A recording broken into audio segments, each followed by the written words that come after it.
tu saya kena kurung dekat dalam tandas 3 hari.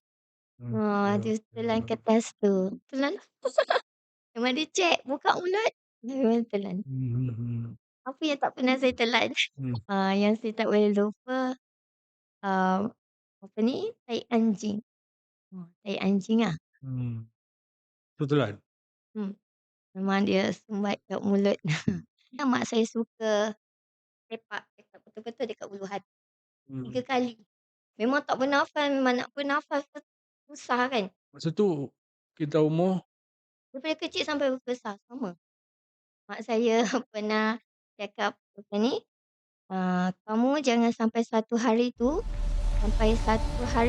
kamu mati dekat tangan saya sendiri." Macam tu.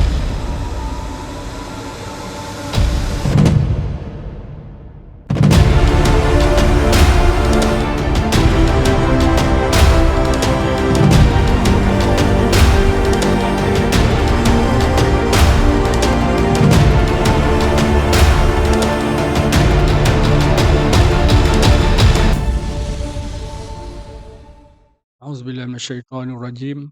Bismillahirrahmanirrahim. Alhamdulillah. Wassalatu wassalamu ala Rasulillah. Assalamualaikum warahmatullahi. Kita bertemu lagi dengan podcast kita, podcast sesi yang ketiga. Okey. Tema podcast saya ialah pada surah Takwir ayat 26. Dan ayat aina tazhabun. Maka ke mana lagi kamu nak pergi? Ke mana kamu nak pergi? Okey, itu. So, where are you going? Jadi menariklah, saya kupas sedikit. Boleh? Menarik sebab sebab kenapa Allah lontar soalan macam ni? Okey, kalau kita tengok surah Takwir tu secara segeralah, secara mudah, dia bermula dengan penceritaan tentang kiamat. Bagaimana berlaku keadaan apabila berlakunya kiamat tu, bagaimana keadaannya. Iza syamsu kuwirat, wa izan nujumun kadarat, wa izal jibalu sujirat. Setiap satu makhluk Allah yang powerful, seperti matahari, bulan-bulan, bintang, apa lagi, lautan, bukit gunung ganang, semua hancur dalam keadaan yang digambarkan begitu menakutkan. Kemudian binatang-binatang liar berkumpul, dihimpunkan. Banyak lagi lah.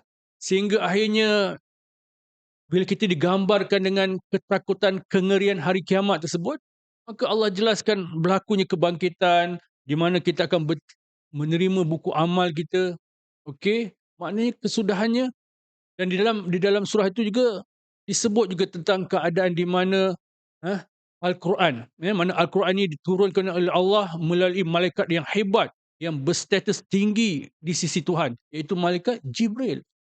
Dan malaikat Jibril ni juga menurunkan atau menyampaikan wahyu itu kepada manusia yang teragung, iaitu Rasulullah sallallahu alaihi wasallam, yang telah melihat sendiri malaikat Jibril tersebut. Dan Al-Quran ini benar-benar kalam Allah, bukan kalam syaitan atau sebagainya. Jadi setelah didedahkan kebenaran fakta wahyu tersebut, lalu dilontarkan ayat aina tazhabun. Maka ke mana kamu nak pergi? Adakah ia benar-benar soalan atau sebenarnya satu sindiran? Setelah kamu lihat, kamu tahu, kamu dinampakkan dengan kebenaran wahyu sebegini, bahawa kiamat itu pasti, bahawa kita akan dibangkitkan.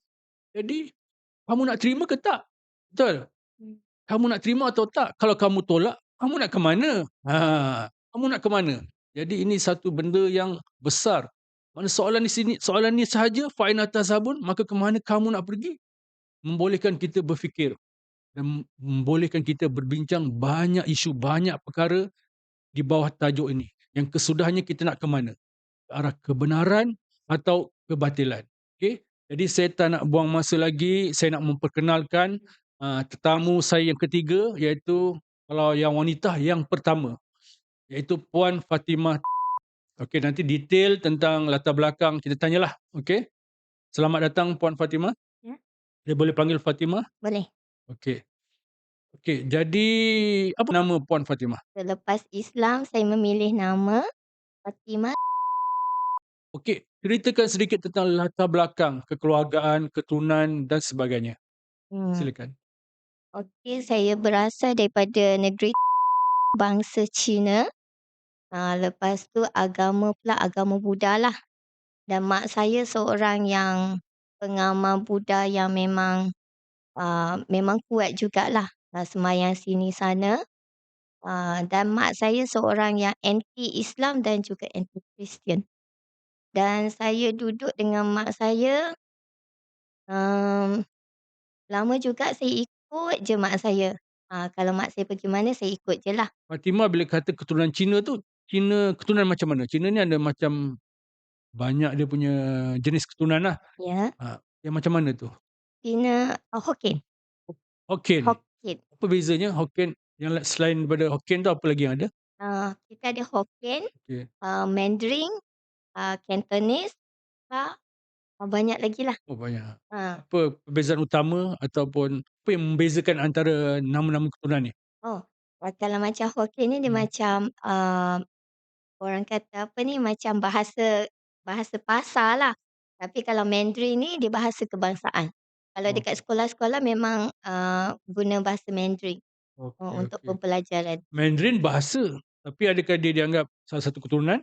Dia Keturunan kata ada macam Hokkien, Hakka tu apa? Dia perbezaan dari sudut apa? Macam orang Terengganu, Kelantan ke? Dia macam logat-logat. Logat. Logat. Wah, Sorry sorry, bangsanya samalah Cina. bangsa Cina tapi dia ada juga macam tahap dia. Okey. Macam tu. Cuba buktikan yang Fatimah ni, boleh saya panggil Fatimah je? Boleh boleh. Okey, cuba buktikan Fatimah ni betul-betul Cina sebab tak nampak sekarang ni, Cinanya tu. Hah? Ha. Okey. Cakap Cakap Cina, Cina. hmm, okey cakap Cina, eh. Ha. Hello，大家好。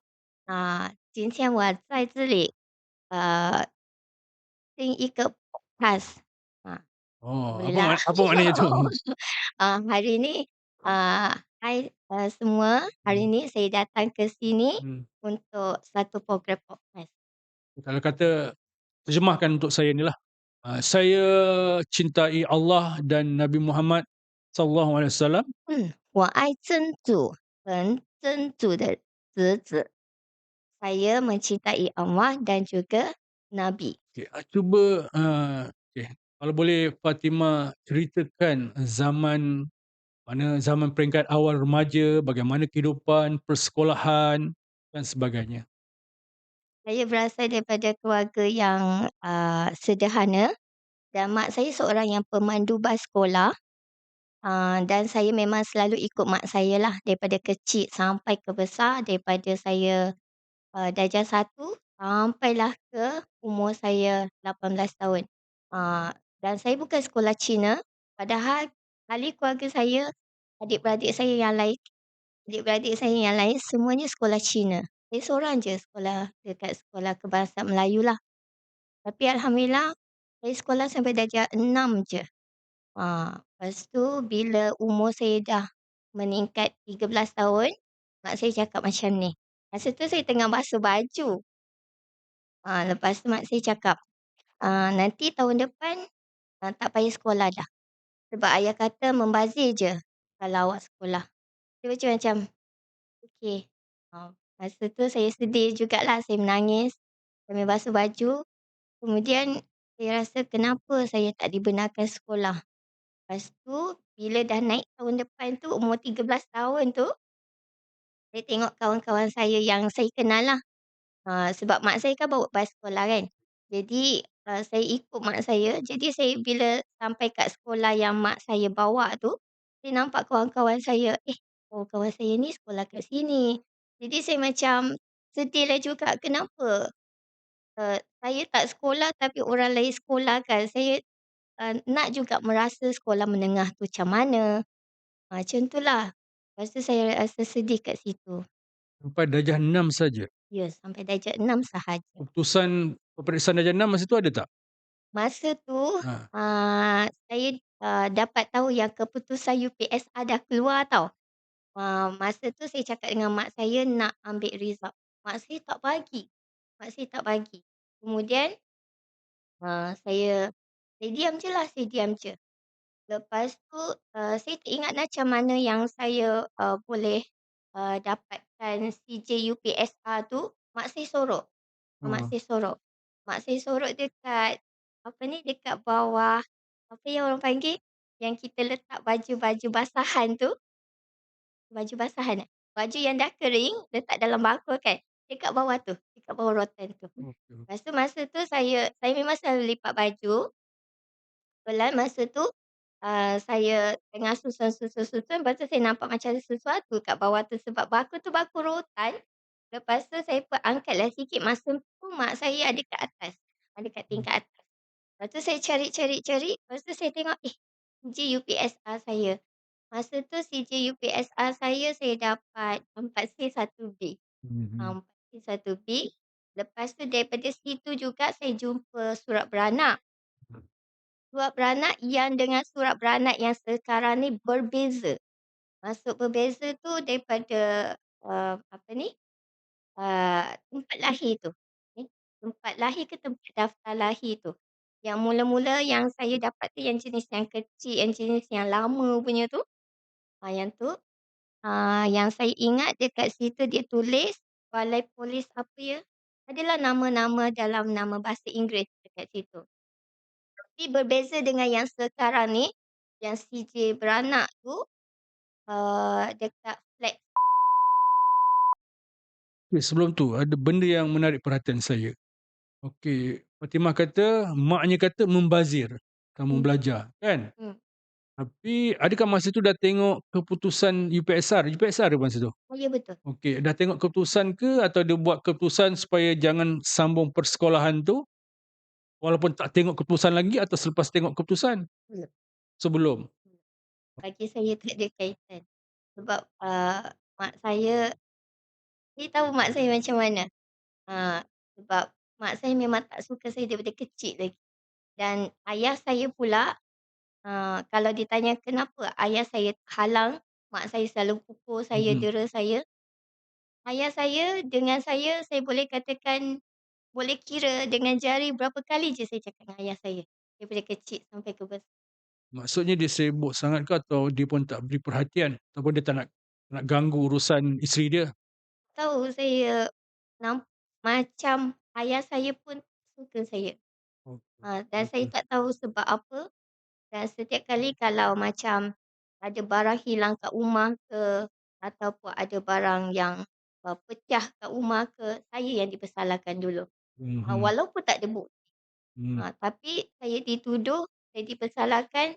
Walaupun saya tak buat, saya dipukul macam dah saya nak tahan sakit kan, saya dah tahan sangat, Hmm. terpaksalah saya mereka-reka cerita yang saya buat macam ni, saya buat macam ni, padahal saya tak buat pun. Jadi kalau orang dengar macam gila orang ni kan, macam tak masuk akal, tapi itulah realiti yang saya hadapi. Maknanya mainan tak baik oleh mak tu Hmm, dah bermula daripada Fatimah umur berapa ataupun daripada kecil ke? daripada umur 8 tahun. Daripada 8 tahun? Hmm, dan Macam mana lainan tu? Cuba bayanan tu ceritakan. saya pernah nak peluk mak saya.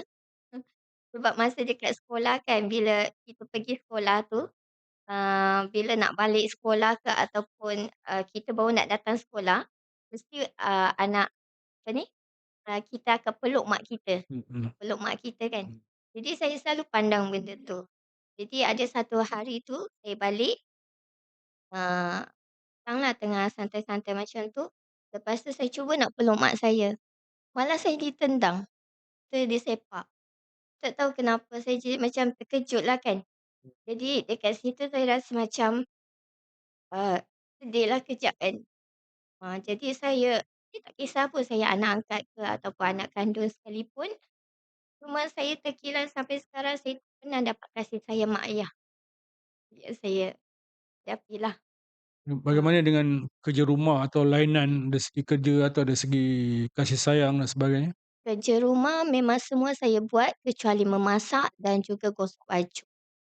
Ah, saya akan bangun seawal 4:30 ataupun 5 pagi untuk bersihkan reban ayam, reban ayam, apa ni, tumbuk air ni, Hmm. apa semua. Lepas tu dengan tempat tidur anjing.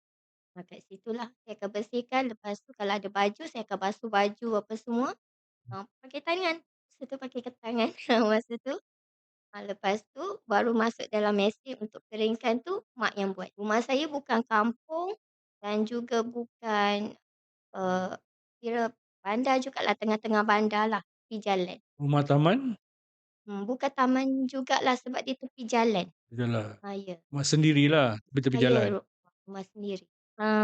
Daripada kecil lah, mungkin daripada 8 tahun, sebab masa tu pun saya masih lagi sekolah. Jadi sebelum pergi sekolah kena Ya, betul. kemas apa tadi, reban ayam dan apa Dan tadi? juga tempat tidur anjing. Tempat tidur anjing. Kira susah ke nak buat kerja tu? Rasa Mmm, terdera ke atau benda tu biasa je kot? masa tu Ha, masa tu tak rasa macam, susahlah, hmm, sebab angkat air, simbah air hmm, macam tu lah. hmm. Yang rasa terdera tu bila kena pukul lah, Oh, bila kena pukul. bebanan kerja kat rumah, okey ke atau berat ke atau macam mana? Gambarkan. Ha, Kalau boleh saya gambarkan tu, ha, sampai ke satu tahap tu saya rasa macam, eee, saya seperti orang gaji. Saya pernah terfikir sampai macam tu sekali. Dan saya okey. pernah terfikir nak apa ni, nak matilah, nak mati. Okey, kalau masa peringkat sekolah rendah tu, maknanya Fatimah bersihkan reban dengan tempat anjing tersebut kan? Mhm, Masa bila dah pergi sekolah tu dah bebas jugalah kan? Lepas tu mhm. balik daripada sekolah tu adakah dibebani dengan macam-macam kerja rumah atau macam mana? Hingga ke Sama juga, malamnya? sama juga. Hmm, Saya kalau saya nak masuk tidur, bila saya dah masuk bilik nak tidur, mak hmm. saya mesti kunci pintu. Kunci mangga, saya Pin tak tahu kenapa. pintu bilik awak? Ya, betul. Oh, Tapi dekat dalam tu ada tandas lah, ada tandas. bilik tu awak seorang? Ya, saya seorang. Kenapa dikunci? Saya tak tahu. Kunci daripada luar? Mana awak tak boleh keluar? Boleh, Ada tanya dia ke? Oh, berani. oh, okey, okey. Sampai waktu pagi baru dia buka lah? Waktu pagi tu pukul 4:30 ke pukul 5 tu dia akan buka. Tak ada, maknanya sebab yang sebenar tak diketahui sampai sekarang? Ya, diketahui sebab apa, Hmm, kenapa dan mengapa. okey, okey. Mmm, Yelah berbezalah tu, peliklah kan? iya, betul. Bebanan kerja selepas balik sekolah tu, Eee, ceritakan ada macam mana? Balik sekolah Hmm, macam biasalah, balik sekolah hmm, saya macam biasa akan ikut mak, bawa budak-budak sekolah balik hmm, ni sampai petang. Andai oh, kata kalau ada balik tengah hari singgah kejap, makan tengah hari. Time saya makan pun saya tak boleh makan sekali dengan mak ayah. oh, Saya kena makan lepas mak ayah saya makan, baru saya boleh makan. Sementara mak ayah saya tengah makan, saya hmm, kena basuh pinggan dekat dapur lah. mhm, Saya kena basuh pinggan dulu, bersihkan dapur, apa semua, hmm, sapu apa yang ada. Walaupun hmm, saya rasa macam dah siap, tapi saya terpaksa delaykan masa tu. hmm, Delaykan masa tu, carilah apa-apa pun. hmm, Bila mak ayah saya dah siap makan, baru saya boleh makan. Dan saya makan pun mak saya yang kena sedokkan lauk. Saya tak boleh ambil sendiri. Lauk tu hmm. limited. Okey, okey, Saya banyak main dengan sepupu-sepupu lah. hmm. Saya pernah juga cerita dengan sepupu saya yang Cina masa tu, tapi tak boleh nak buat apa. Tak boleh nak buat apa. Ada berapa adik-beradik sebenarnya? 6, kalau ikutkan saya Oh, ada 6 dan yang saya duduk kat yang rumah tu? duduk kat rumah tu masa tu seorang, abang atas saya. Yang lain? Yang lain semua kerja jauh-jauh, ada yang kerja kat Johor, ada yang kerja dekat KL, ada yang kerja dekat Singapura. Maknanya sepanjang Fatimah daripada kecil 8 tahun sehingga berapa tahun, sehingga 13 tahun, 14 tahun tu, maknanya hanya ada seorang abang je duduk situ? Lain Ya, betul. Sebab yang saya ingat masa saya sekolah rendah tu, yang abang tu masih lagi sekolah. Masih lagi sekolah, hmm, form 6 kot. Form hmm, 6. Dekat hmm. itu yang Okey, okey. tempatnya. Saya yang bongsu. Ayah saya sebagai seorang, tokey lori, lori balak dan juga somel. Somel somel tu macam kilang papai Dalam lah. papan. Kilang papai. Maknanya dari segi ekonomi tu kalau tokey macam boleh tahan? Hmm, Atau Boleh bukan tahan tokey ke juga. tokey ni? Memang tokey. Okey. Memang Ha, tokey. Tapi masa tu, hmm, saya tak berapa ingat sangatlah. Saya betul tak tokey sebab ayah saya ada office sendiri, dan, memang saya pernah ikut, mak ayah saya untuk bersihkan sawmill tu dekat Mhm. so 1 jam je lah daripada sana. Okey okey. Tapi mungkin taraf ekonomi tu sederhanalah kan? Ya Bila Fatimah kata selain dari segi bebanan kerja yang banyak tu mungkin tak begitu bermasalah lah kan? tidak Tapi ada masalah. dipukul, Betul. ada sampai didera ke?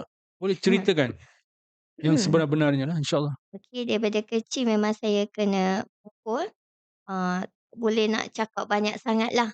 Memang saya kena dera daripada kecil dan paling teruk sekali mak saya suka, apa ni, hentak saya dekat dinding. Kepala lah, kepala yang paling banyak sekali.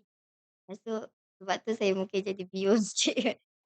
Tu selalu pukul saya dekat dinding, lepas tu patang penyapu sampai memang tak pernah tinggal lah. Tu yang mak saya selalu buat kat saya. Hanya kecil je. Macam yang saya cakap tadi lah, benda yang saya tak buat pun saya tuduh buat. Padahal rumah tu mak saya, ayah saya dan abang saya.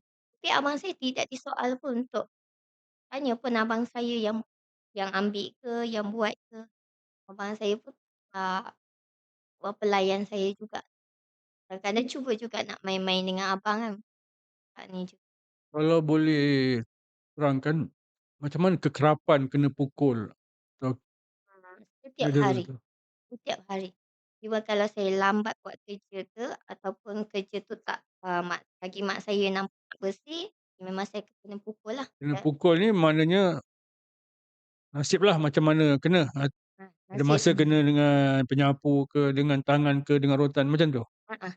Lepas Mhm. tu, macam kan saya selalu ikut mak saya dekat dalam kelas kan. Jadi kalau siapa-siapa yang tegur saya, siapa yang bercakap dengan saya, mak saya selalu nampak. Tengok dekat cermin depan tu. Mmm. Jadi kalau mak saya nampak ada orang sembang dengan saya, balik tu memang saya kena. Walaupun saya tak ada cakap apa-apa. Dan satu lagi contoh, bila saya dah 13 tahun saya kan tak sekolah. Ramailah budak-budak ni tanya saya kenapa tak sekolah. Lepas tu bila uh, saya jawab senang je lah, saya jawab malas. Itu alasan paling selamat lah. Mmm. Tapi bila ada orang tanya pada mak saya sendiri, contoh, "Kenapa anak awak tak sekolah?" Orang tu tanya macam tu je, tapi mak saya twistkan benda tu, balik tu memang mak saya cakap, saya bagi tahu orang yang mak saya tak bagi saya sekolah. Jadi masa tu jadi macam memang teruklah kena. Memang teruklah. Fatimah, masa sekolah rendah ke bila berlaku macam ni, pernah cuba nak bagi tahu cikgu-cikgu ke, kawan-kawan ke? Saya pernah bagi tahu kawan, dan saya pernah lari daripada sekolah. Masa tu umur saya darjah 3. Darjah 3 saya pernah lari daripada sekolah. Saya Mhm. tak baliklah, mak saya tunggu. Saya tak ada, saya sorok dekat belakang tebing sekolah. Masa tu saya ikut kawan yang dekat belakang flat sekolah lah, belakang sekolah tu ada flat, kawan tu duduk sana. Lepas tu saya cakap dengan kawan saya takut nak balik, saya takut nak balik. Lepas tu mak dia cakap, "Eh, tak boleh, nanti mak awak cari."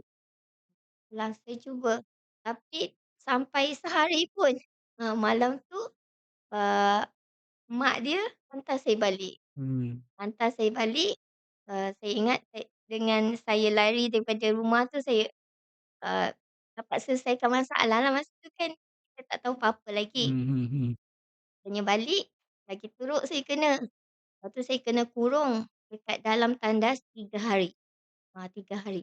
Tanpa makan, tanpa ni, kurung dekat dalam tandas. Yes, kadang Masa tu maknanya umur sekitar 10 tahun darjah 3, 3. 9 tahun. 9 tahun macam tu.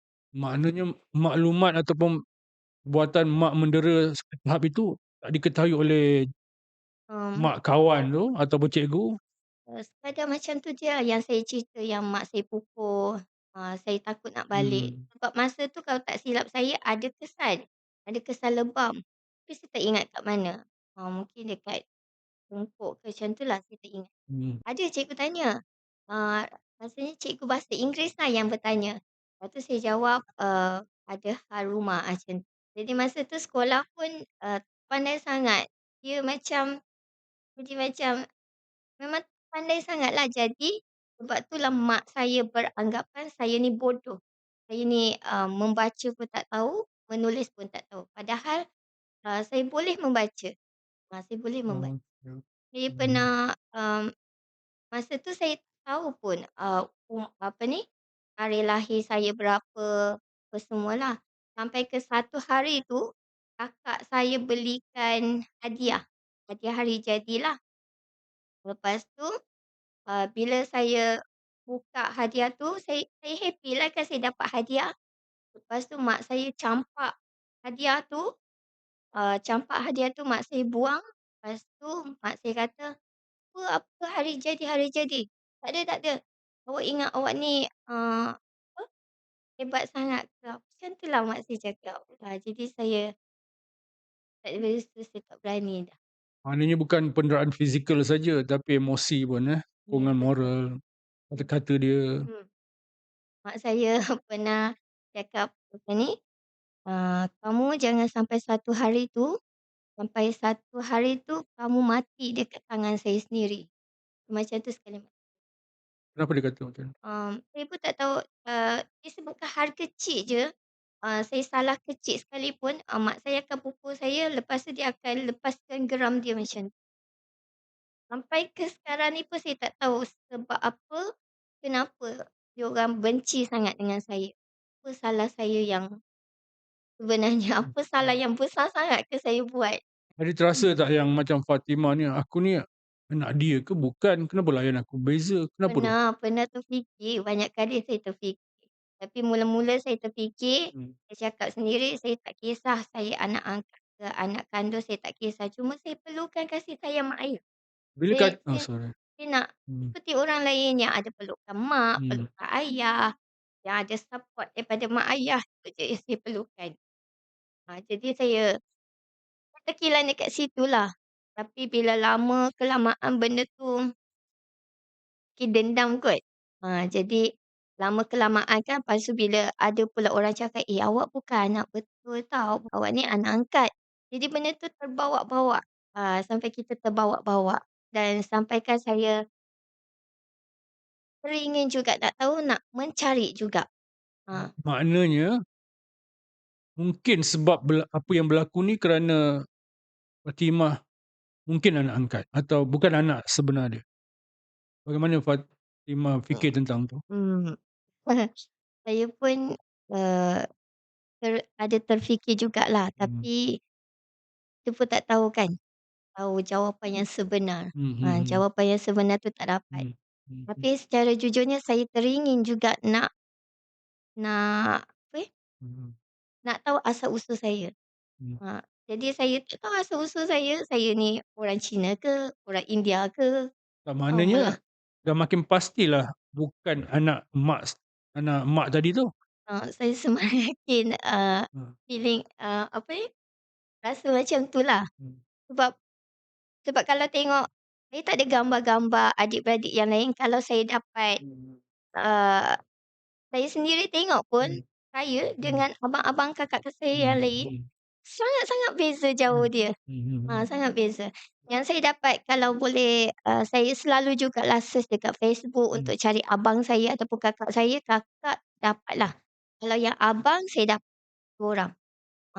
Boleh tengok muka dia pun memang berbeza, memang lain lah. Sekarang ni lah, Ha, perasaan sekarang ni lah. ha. Okey, ada rasa macam bila bila didera macam tu, bila tertekan macam tu, ada rasa yang macam sampai nak larikan diri ke lagi, nak bunuh diri ke, minta maaf lah kan? Ad Saya nak cuba lebih faham lah. ada, memang ada terfikir nak, apa ni, saya pernah banyak berceritalah kepada, keluarga angkat. Dia naik bas mak saya. Dan saya kenal dia melalui saya jadi orang tengah lah, untuk sampaikan surat, macam tu lah kat dia. Masa ni umur berapa? Dah berhenti Dalam sekolah ke atau dah belum? berhenti Dah habis sekolah, sekolah? dalam sekitar 14 tahun macam tu lah. Okey. Lepas tu saya kenal, lepas tu saya, bila dah rapat dengan dia, saya banyak berceritalah tentang, apa ni, kehidupan saya pada dia, sebab masa tu ada kesan. kepala saya bengkak ni, kepala saya bengkak. Jadi nampaklah kan, dulu kan saya ni kan free hand macam ni, jadi memang nampaklah kan. Lepas tu, eee, aku tanya, "Kenapa dengan kepala tu?" Lepas tu saya jawab, "Tak ada apa." Tanya lagi. Lepas tu saya pun bagi tahulah, saya kena pukul dengan mak macam ni. Lepas tu memang selalulah berkomunikasi dengan dia, tapi bersembang sangat. Kami bersembang melalui surat. Tulis surat, curi-curi bagilah macam tu. Memang sorok-soroklah bagi. Lepas tu, bila dah tahu, esok lusa tanya, "Nak tak masuk Islam?" Masa tu saya macam tak faham, saya memang tak faham pun. Saya tahu Islam tu apa, apa itu Islam yang dimaksudkan tu. Lepas tu saya cuma jawab, "Nak nak," saya cakap macam tu. Sebab dalam hati saya fikir saya nak lari daripada mak saya. Itu je tujuan saya. Padahal saya tak tahu pun apa itu Islam. "Nak," saya cakap. Tahu keluarga angkat keluarga angkat dia Ya di betul. Islam, maka nampak macam kalau join dia masuk Islam, selamatlah daripada gangguan mak Mungkin. ataupun Memang saya cerita dengan dia, A to okey. Z lah. Lepas tu, eee, esok pula, dia cakap, "Kalau betul-betul nak masuk Islam, mak boleh tolong," dia cakap. Lepas tu saya pun cakap, "Okey nak," cakap macam tu. "Okey nanti bagi tahu kat mak," dia cakap macam tu. Lepas tu esok lusa tu, dia bagi tahu balik, dia kata, "Umur baru 14 tahun, nanti kalau apa ni, kalau ikut law 18 tahun apa ni, 11 tahun tu masih lagi di bawah jagaan mak ayah," dia cakap macam tu. Cakap habis tu, kena tunggulah, kena tunggu. So saya kena tunggu lagi berapa tahun masa tu kan. Okeylah saya tunggu.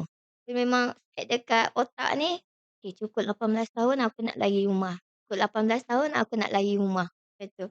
Lepas tu, bila dah cukup 18 tahun tu, kebetulan pada hari tu, eee, mak saya macam biasa, malam selepas maghrib hari apa ya, tak ingat dah. Malam dia akan keluar. Dia akan keluar, biasanya dia bawa saya, tapi pada masa tu, mungkin disebabkan hidayah Allah dah sampai pada saya, jadi mak saya tak bawa saya. Mak saya tak bawa saya. Mak saya keluar, biasanya malam tu dia akan keluar, dia akan pergi jumpa bomoh. Dia akan jumpa bomoh. Itulah dia punya rutin harian dia. Tak tahu. Sama ada untuk bisnes pas sekolah ke untuk ni, tak tahulah. Yang saya tahu memang dia akan jumpa bomoh, sama ada bomoh Melayu ke, bomoh Cina ke, memang itu rutin dia. Lepas tu, malam tu dia tak bawa saya, tapi ayah saya ada kat rumah. Ayah saya ada kat rumah dan ayah saya bila dia dah naik atas, dia dah masuk bilik, dia dah tidur. Lepas tu saya dengar ayah saya naik atas, lepas tu masa tu saya dah berdebar dah. Lepas tu saya memang dah petang tu saya dah siapkan, apa ni, saya bukan beg lah, dia macam beg kecil je, saya letak masa tu saya baru dapat IC, baru buat IC kan, cukup 12 tahun kan buat IC kan. Saya masukkan IC saya dalam tu, lepas tu ada duit shilling sikit yang tabung saya tu, saya masukkan juga, saya bawa juga. Lepas tu, saya dah siap, lepas tu saya dengar ayah saya senyap je kat atas, saya ambil kunci, mak saya kunci daripada luar, kalau mak saya keluar. Jadi saya ambil kunci, saya, keluarkan tangan saya buka, saya letak balik kunci, saya keluar, saya jalan kaki. Ibarat macam dalam berapa kilometer lah saya jalan kaki. Saya nak cari, tapi saya tak tahu rumah dia kat mana. Saya tak tahu rumah dia kat mana. Tapi kebetulan, saya ada juga seorang abang angkat yang sekolah, yang naik bas jugalah. Dia pun tahu kisah saya. Lepas tu dia nampak saya jalan kaki. Tu dia tanya, awak buat apa ni?"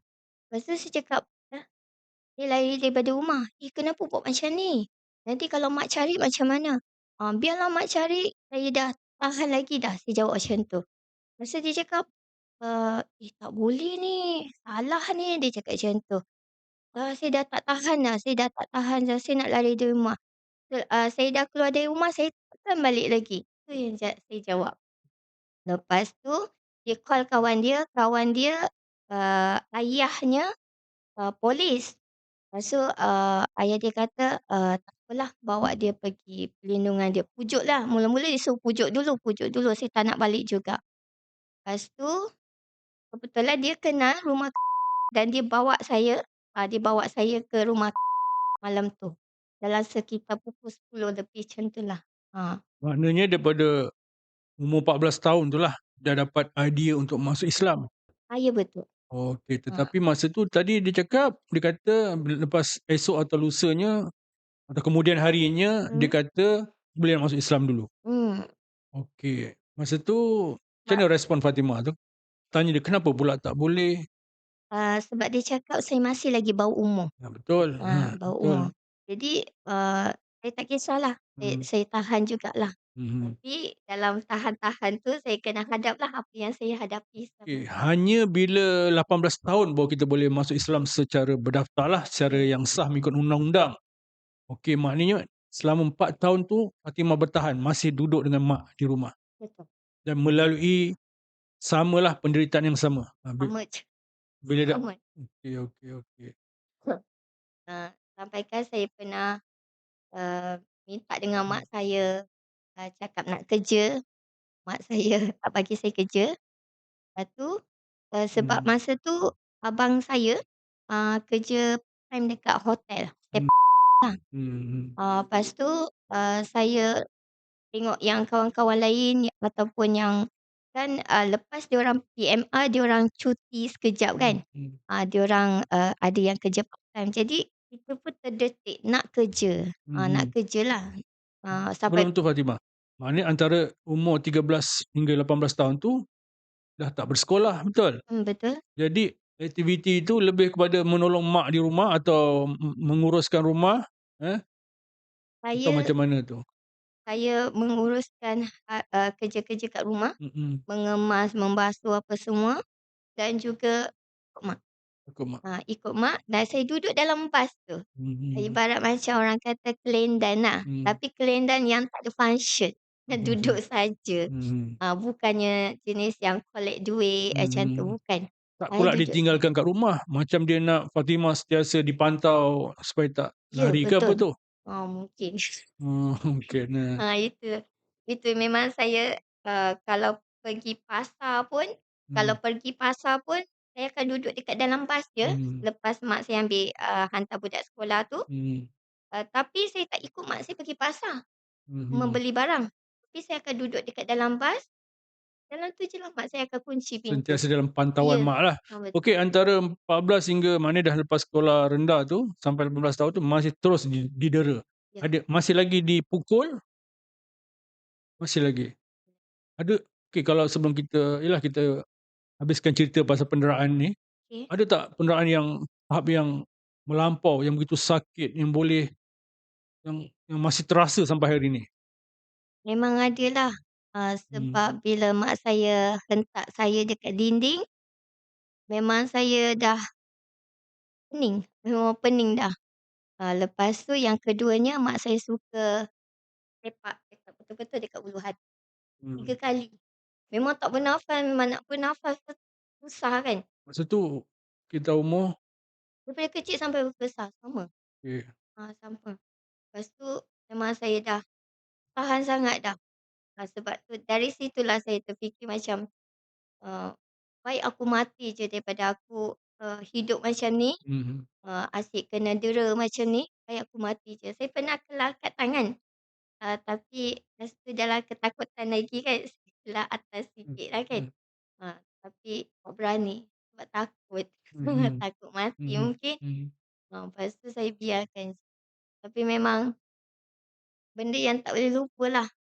Itu, Tapi eee, ada peristiwa yang membawa keadaan sampai lebam, bengkak, cedera, patah hingga terpaksa bawa ke hospital? pernah, Tak pernah lah. pernahlah, Mana eee, penderahan dia tu masih terkawal tetapi menyeksalah bila berlaku berterusan. ya Tapi sakit tetap sakitlah. sakit memang Ada tak sakit yang sampai sampai sakit tu macam tak tahan macam tapi taklah sampai perlu ke hospital. Ada tak? mmm, Selain daripada disepak tu lah. setakat ni penderaan Hmm, daripada mak saya hmm, pernah lagi dibawa ke hospital. mhm. Walaupun kita memang sakit, tapi tak mampu nak buat apa. Mhm. Tak mampu nak buat apa. Hmm. Tendangan, Tapi tak eee, adalah patah ke, hmm, tercedera, bengkak sampai memang perlu pergi hospital lah. Kalau tak pergi hospital akan menyebabkan oh tak pernah parah lagi. atau mati, tak ada? Tak pernah lagi. Lepas tu, ah, hentak kepala ke dinding, Hmm. tendang dekat ulu hati, Hmm. lepas tu pernah kena cili tau, Hmm. kena cili kat muka. Kena Mhm. cili kat muka sebab apa ya, Hmm. tak ingat sebab apa. Hmm. Mak saya marah sangat masa tu. Mhm. Dicili kat muka memang bongkok muka saya dah macam hantu Hmm. je. Mhm. Lepas tu, memang tak keluar rumah lah. Lepas tu saya pernah yang ni saya cerita lagi kan semalam. Mhm. Mhm. Yang ni saya pernah apa ni, mak saya tolak Tekuk. muka Oh, saya, macam mana tekuk eh? tekuk Tekuk muka. muka dekat dalam air. Air betul, besen air tu. Lama Oh. jugalah. Sebab tu sampai sekarang saya takut, takut air. Mhm. Contoh macam mandi kolam ke, saya tak Hmm. berani. Mhm. Mhm. Sebab tu satu fobia bagi saya lah. Hmm. Ah, Maknanya penderaan ni tak pernah sampai jadi laporan ke polis, tak ke pernah. Tu Badan saya Kebajikan rasa Masyarakat? tak Hmm? pernah, memang tak tahu, memang tak Hmm. tahu langsung. Tu saya tengok sekarang ni kan bila, ah, Jiran-jiran tak sedar ke? padahal saya nangis kuat tu. Sebab kan atas loteng dekat Hmm. luar tu kan dia, Hmm. ah, Hmm. ada Hmm. tutup Hmm. kan. Jadi memang jiran-jiran dengar macam Hmm. tu je Hmm. lah. Hmm. Memang sebelah, sebelah. Kalau tengok gambar yang saya Hmm. hantar semalam Hmm. tu, sebelah tu Yalah dia yang pokok-pokok, mangga tu, itu memang orang Melayu tu. memang ke Ah tahap ada menangis sampai kuatlah. memang luar kan, Hmm. luar kadang-kadang tu. Mungkin zaman tu dianggap biasa pula, Mungkin sebab Cina bila Hmm. pukul anak, kita ingat macam, yes, ya betul. Sebab Hmm. kalau kita tengok sekarang ni pun, um, ramai je Cina yang kasar dengan anak, tapi tak adalah sampai macam tu sekali. Sekali lagi memang tak pernah mengadu pada cikgu lah. Ada kesan-kesan bengkak yang cikgu nampak. Pernah. Kecuali tadi yang cikgu bahasa Inggeris nampak apa tadi? Apa ni, yang Nah, 3 hari tak datang, kenapa tak datang sekolah? Cuma saya jawab, hmm. "Ada hal lah." Hmm. Cuma Okey, maknanya tadi yang bercadang nak melarikan diri kan, hmm, maknanya daripada 14 tahun, memang terasa nak masuk Islam, tapi bukan kerana faham Islam tu, lebih hmm, kepada nak menyelamatkan diri, betul? ya betul. Masa tu you ada cerita-cerita apa lagi cerita apa lagi tentang Islam tak? Atau sekadar Mmm, suruh masuk je, tapi ada cerita pasal Allah, pasal Rasul, pasal Quran? belum lagi. Hmm. Cuma cakap kalau masuk Islam akan tenanglah, dia cakap macam tu.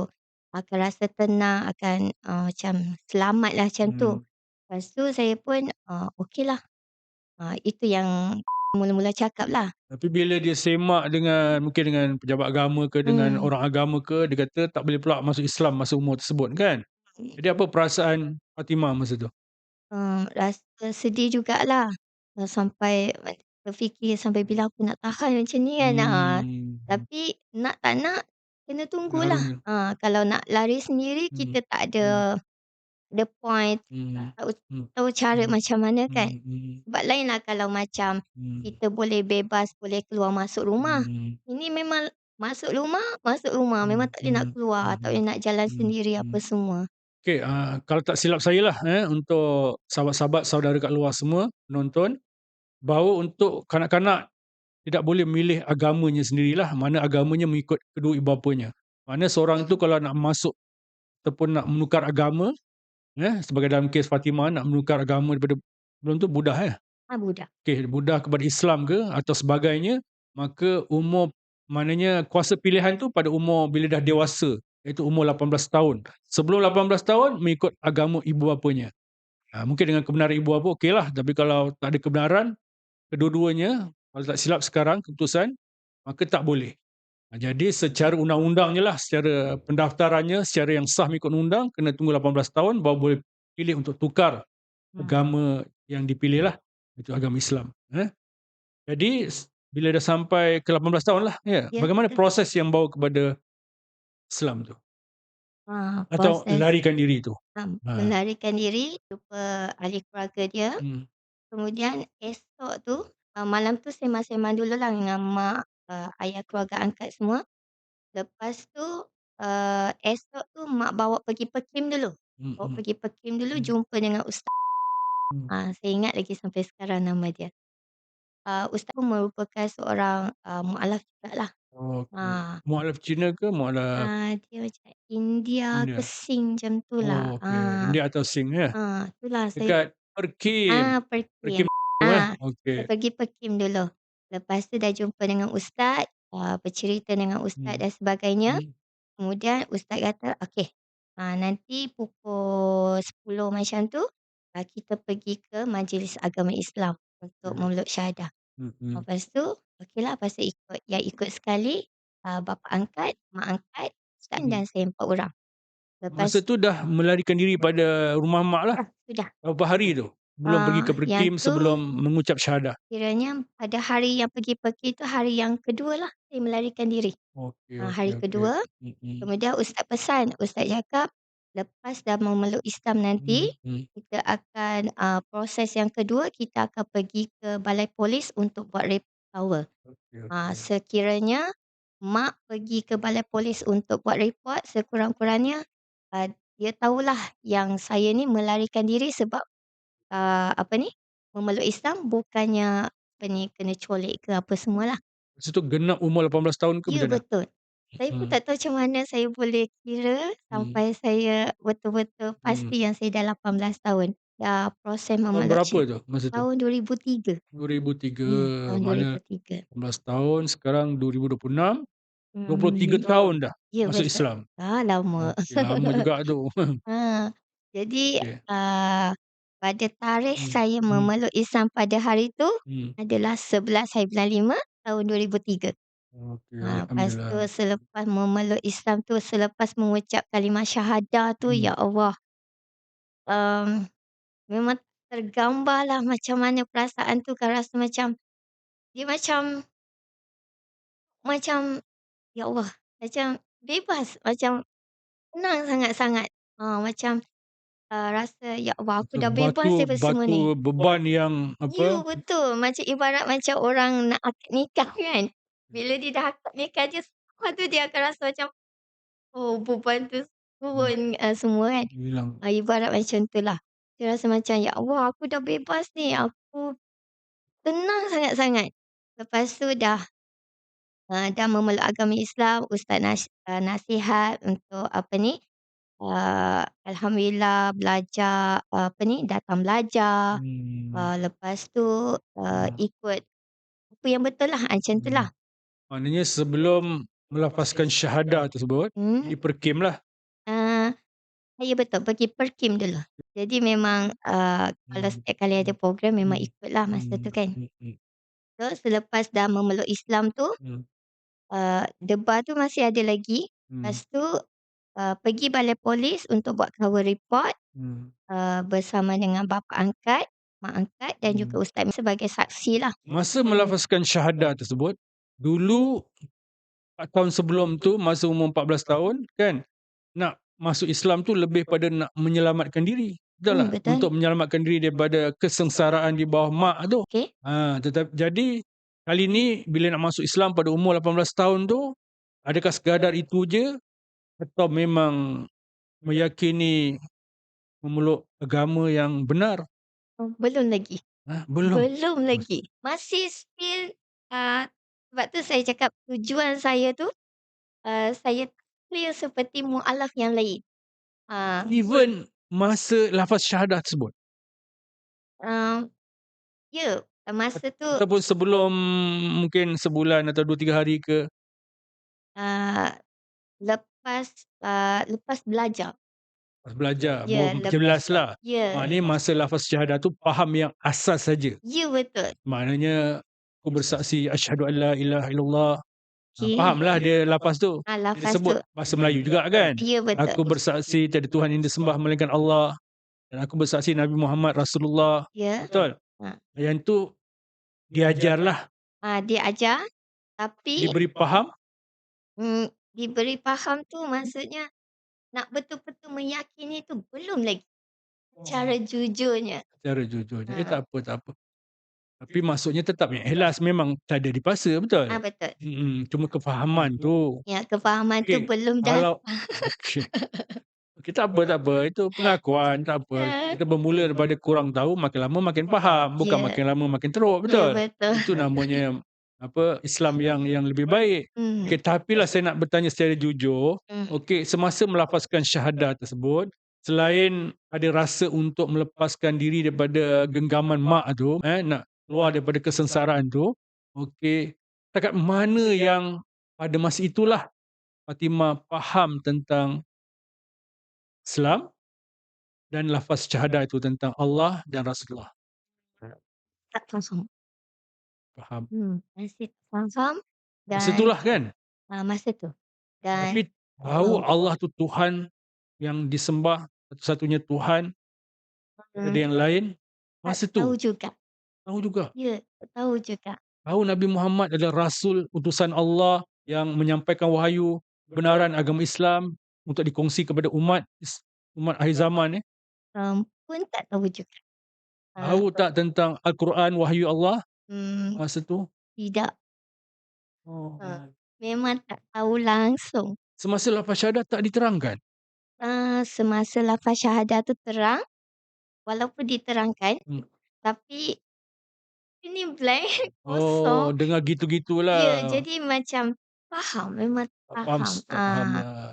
Ibarat macam Tapi kita. kalau kata Allah tu Tuhan yang satu, Tuhan kita yang menciptakan kita, takkan tak faham masa tu. Jujur memang tak faham masa tu. Memang tak faham.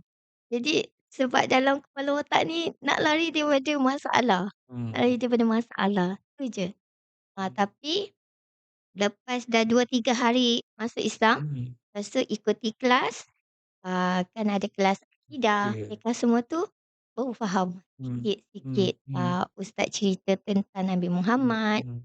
cerita tentang, Allah, Hmm. akidah lah. Hmm. Macam mana kita nak yakin yang Allah tu ada. Sebab kalau saya lah kan, saya pernah jugalah mensyahadahkan beberapa kes kan, dan Mmm, biasanya paling kurang pun kita akan beri penjelasan, explanation tentang lafaz syahadah tu, tentang ketuhanan, tentang Allah sebagai Tuhan yang menciptakan segala-galanya dan tak boleh diduakan, boleh syirik, tentang Rasulullah, petugas dia, apa peranan dia.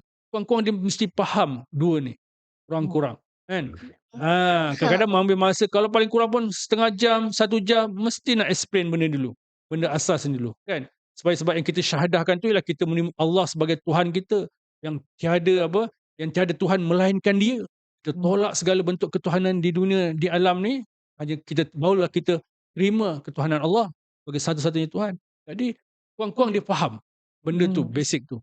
Itulah mungkin masa tu Ah, saya kurang faham Kurang masa faham tu. sikitlah, mungkin Ya. basic tu ada sikit tapi Ah, tak dia kan nak macam cover ya, jugalah macam agama Islam kan. Okey, okey, tak apa yelah, tak apa. Kita faham, tak apa. Lepas tu makin belajar dan makin fahamlah. ya betul. Sehingga benar-benar menjadi seorang mukminah, Mmm, muslimah yang sejati, InsyaAllah, insya-Allah, eh. insyaAllah. Okey. Ya, sebab saya faham yang tu, sebab masa tu, ada kalau orang Kristian ni kebanyakan diorang akan datang rumah kan, diorang akan mempromotkan diorang punya ni kan. Hmm. Lepas tu sekali, 2, sekali datang okeylah mak boleh, cakap, "Balik balik balik," macam tu. Hmm. Lepas tu bila hari-hari datang, mak dah marah, "Kau pergi balik," macam tu. Orang yang berlainan jugalah. Lepas tu mak cakap, "Apa Kristian ni?" Apa ya dalam sebutan Cina, saya tak ingat dah. Lepas tu mak cakap, "Kristian ni apa dia punya ni, suka-suka hati promote dia punya agama apa, ada baiknya." Macam tu lah mak saya cakap. Lepas tu yang agama Islam pula yang saya dengar, ada orang, cakap dengan mak, cakap, "Awak tak nak masuk Islam ke?" Macam tu. Lepas tu mak saya cakap, "Tak payah nak cakap Islam-Islam ni." Ah, apa ni, mak saya cakap apa tak tahu, mak saya marah macam tu je lah. Lepas tu mak saya pernah sembang benda ni dengan ayah saya, masa tu dekat rumah, cakap pasal orang lain lah, yang mualaf juga macam tu kot. Lepas tu mak saya cakap macam ni, "Datanglah orang bagi saya 1,000 sekalipun, memang saya takkan, pilih Islam punya." 10,000? Sebenarnya itulah, itu yang saya saya beranggapan yang mak saya memang anti Islam dengan mmm, Kristian lah. mhm. Tapi ayah saya, masa tu saya tengok ayah saya sembahyang pun. Ayah saya macam 50-50 lah. Ayah saya ada je kat rumah, sebab office dekat rumah je kan. Sebelum saya nak tanya lain lah Fatimah, okey menutup kisah kehidupan bersama mak ni lah, Hmm, kan. Okey, ada tak kata-kata dia yang Fatimah tak boleh lupa? Sama ada bersifat yang baik atau yang tak yang baiklah? buruk. Yang Yang buruk lah yang sampai terngiang-ngiang sampai sekarang. Yang mmm, pertama yang dia cakap, yang pertama dia cakap, "Jangan sampai awak mati dekat tangan saya." Yang mhm. kedua, dia pernah, kalau kita sebagai Islam kan, tak kisahlah kita Islam ke ataupun bukan Islam sekalipun kan, kalau kata-kata yang keluar daripada mak ayah kita kan itu ibarat macam doa kan. Jadi dia pernah cakap apa ni, "Saya nak jadi pelacur." "Awak nak jadi pelacur ke?" Macam tu. Kenapa dia kata nak jadi pelacur pula? Sebab masa tu saya minta nak kerja. Saya Apa nak, kaitan kerja dengan pelacur pula? itulah dia dia ingat saya tak boleh nak bawa diri macam tulah. Oh, okey. Yang ketiganya, yang ketiga apa ya, yang ketiga dia cakap, apa ni, yang ni yang selepas Islam lah, yang ni yang selepas dah Islam, Mhm. yang dia jumpa saya dekat Perkim tu, dia cakap, "Awak akan bahagia sampai bila-bila." Itulah. Selepas Islam? Yang selepas saya dah Islam. Mhm, Masa saya duduk kat Perkim tu, yang lepas saya masuk Islam tu, mhm, kebetulan saya baru balik daripada rumah keluarga angkat. mhm, Malam tu saya nak, tidur kat Perkim lah, sebab saya mhm, fikir saya tak nak menyusahkan keluarga angkat mhm, saya lepas mhm, saya masuk Islam. Jadi saya nak berdikari, saya nak duduk kat Perkim, saya nak mhm, belajar mhm, berdikari sendiri. mhm. Malam tu, eee, guide datang dia cakap, "Ni, ada orang datang nak jumpa." Saya pun macam happy lah, ayah angkat datang lagi kan nak hantar barang ke apa. Lepas tu saya lari pergi, lepas tu saya tengok, mak dengan cik saya dengan, apa ni, terpacak kat Mhm, depan tu. mhm, Dia jadi makin berdebar, takut sangat. mhm, Sebab saya memang takut dengan mak mhm, saya. mhm. Daripada mak saya pergi buat report kat, balai polis. Ha, ya. Sebab tu pun ambil masa lama juga tu, Mhm, mhm, dekat seminggu. mhm, Baru mak saya report polis. Lepas tu dapat tahu yang saya, sebab dah ada cover report mhm, kan. mhm, Jadi mak saya pun dapat tahu yang saya ada dekat Perkim mhm. dan ada keluarga angkat. Pertama sekali mak saya tanya, "Siapa keluarga angkat? Oh, Duduk mana?" Mak saya nak tahu. maknanya selepas mak awak Ah, dapat tahu daripada polis yang awak berada di Perkim, ya. macam asrama Perkim lah ya? Ya. So dia datang pergi sanalah Heeh. dan dia berdepan dengan awak, jumpa Hmm. awak, okey, dia persoalkan yang tadilah. Okey Heeh. teruskan. Okey, lepas tu, saya memang berani nak menjawab dan saya memang geleng je. Memang geleng, memang senyap je lah. Saya geleng je. Lepas tu dia tanya lagi. Tapi alhamdulillah dia dia tak adalah naik tangan ke apa semua, tak ada. Lepas tu, saya dengar pakcik saya cakap dengan Pak Guard, dia cakap, "Apalah, dah kalau itu dah pilihan dia, nak buat Mhm, macam mana?" mhm, mhm. Lepas tu, mak saya cakap, "Oh, kalau tak nak cakap apa ni, keluarga angkat awak duduk mana? Mana Duduk sini cara kan?" dia cakap yang sebenar, ingat ayat dia? Bahasa Melayu ke atau bahasa Cina? Dalam bahasa Cina lah. Oh, Ha. macam mana bahasa Cina? Oh, saya dah tak ingat dah bahasa okey, Mhm, pasal lama dah tak cakap. Bila dah mhm, ditanya, dia nak tahu juga mhm, keluarga angkat tu duduk mana. "Duduk sini, kawasan sini." Geleng je. Lepas tu, cik pun pujuk mak, dia cakap, "Tak apalah, dia dah pilih jalan dia, nak buat macam mana." Lepas tu, mhm. saya last kali dia jawab macam ni, "Awak takkan bahagia sampai bila-bila. Kalau awak kahwin pun awak akan kahwin cerai, kahwin cerai." Dia akan cakap macam tu. Lepas tu yang kedua, dia cakap, "Awak tak payah duduk, awak pergi duduklah negeri lain, pergi duduk mana-manalah dan jangan cakap awak anak saya." Bas dia cakap macam tu je lah. Itu last, last. Apa respon Fatimah gitu? Masa tu memang saya sedih, saya menangis je lah masa tu. Menangis je, tapi, mmm, selepas daripada tu, ramai juga yang tanya saya rindu ke tak keluarga saya kan. Mhm, Saya ada rasa macam rindu. Macam orang lain kan dia rindu keluarga dia bila dia dah masuk Islam semua kan, saya ada perasaan rindu tu. Hmm. Jadi saya makin kuat merasakan yang saya mungkin anak angkat lah, macam tu. Okey okey Ha. okey. Okey Biasanya okey kalau okey. kita jauh dengan mak kita kan, kita akan ada insting tu kan, Hmm, tapi ni okey okey. Jadi, pada masa tu, maknanya masa dah masuk Islam tu, berapa lama tu lepas masuk Islam? Berapa hari? Minggu? yang Bulan? duduk dekat Perkim tu, Heeh. baru lagilah minggu, Oh, baru berapa minggu lah. Mana minggu. mana selepas berapa minggu kat Perkim, Seminggu seminggu. seminggu, Ya betul mak seminggu. dia tahu dah datang. Ha, Masa terdedahlah hmm, secara sahnya yang Fatimah dah masuk Islam. ha, Jadi dia kesimpulannya dia tak terimalah, dia tak terima. terima. Dan adakah pada masa tu bila dia dah kata macam tadi tu, bagi pihak dia, dia memutuskan hubungan ataupun tidak? Bagi dia, dia memutuskan hubungan lah. Hmm. Sebab dia memang dia kata, eee, "Awak bukan anak saya lagi dan awak jangan balik lagi." Dia ada sebut macam tu? Jangan balik lagi dan jangan nak cari kakak-kakak, abang semua. Ha, jadi Hmm. start daripada tu, mungkin dia pesan kot dekat kakak, abang apa semua ke kan, kalau andai kata kalau saya telefon ke, saya balik ke, jangan layan budak ni. Oh. Ha, macam tu. Semakin terasalah masa tu yang mungkinlah betul aku ni anak angkat, anak pungut ke apa. Memang terasa betul. Dan Memang, pada hari ni, eee, makin kuat keyakinan yang aku ni memang agaknya anak anak angkat atau anak pungut atau okey. yakin.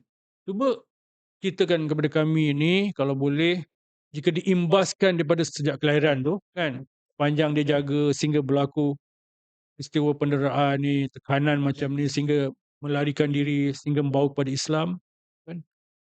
Ada tak kisah-kisah yang berlaku sepanjang tu yang membawa akhirnya Fatimah semakin yakin bahawa Fatimah ni anak angkat atau anak pungut?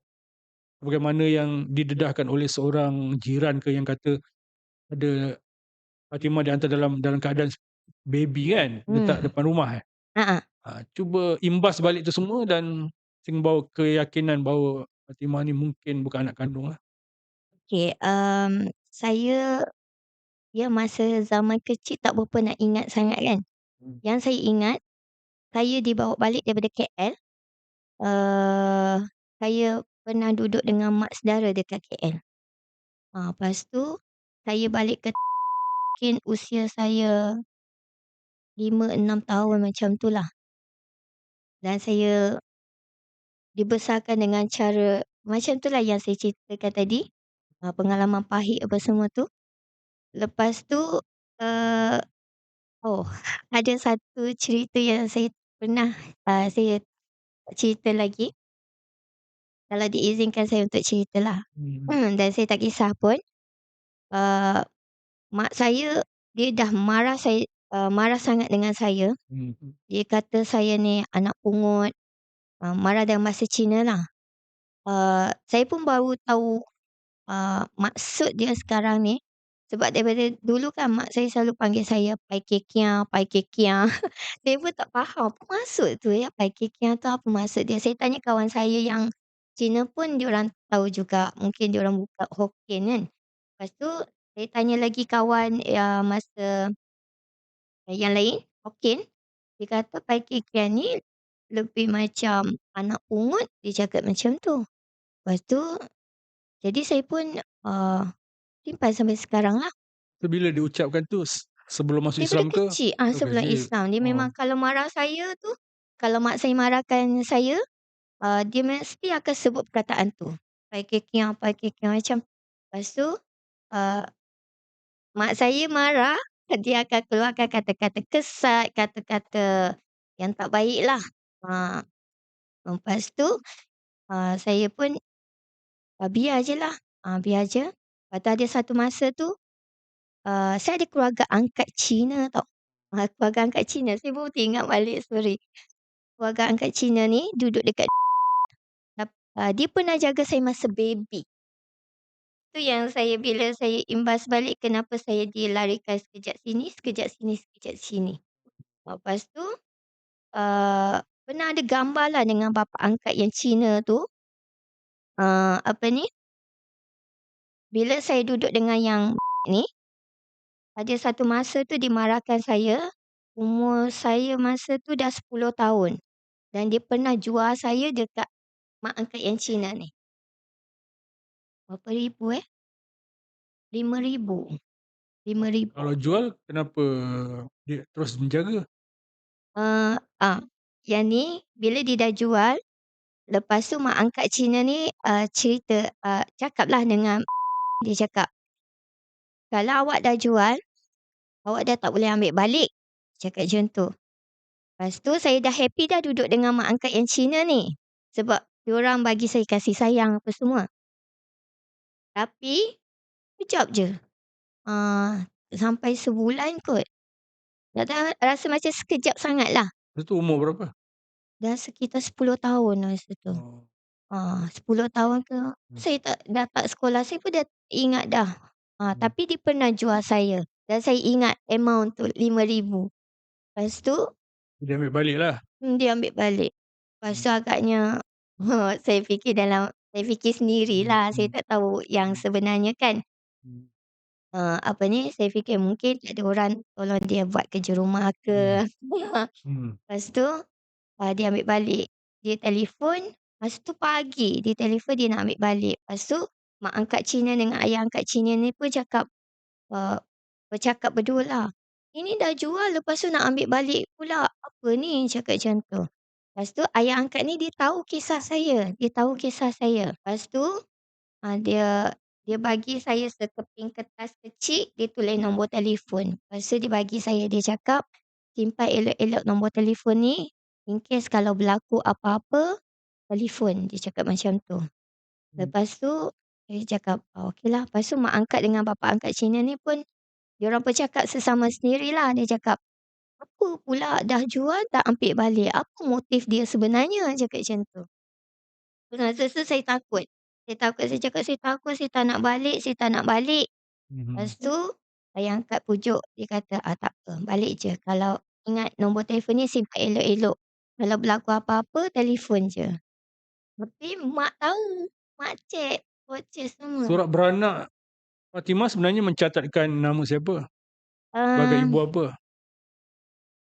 Nama mak dengan nama ayah Jaga pun. sekarang lah. Heeh. Okey, okey, okey. Tapi, tapi yang peliknya, kenapa macam tak berapa nak lengkap lah, macam apa yang tak ada kat situ ya? Nama ibu, nama bapa, lepas tu agama tak ada, agama tak ada.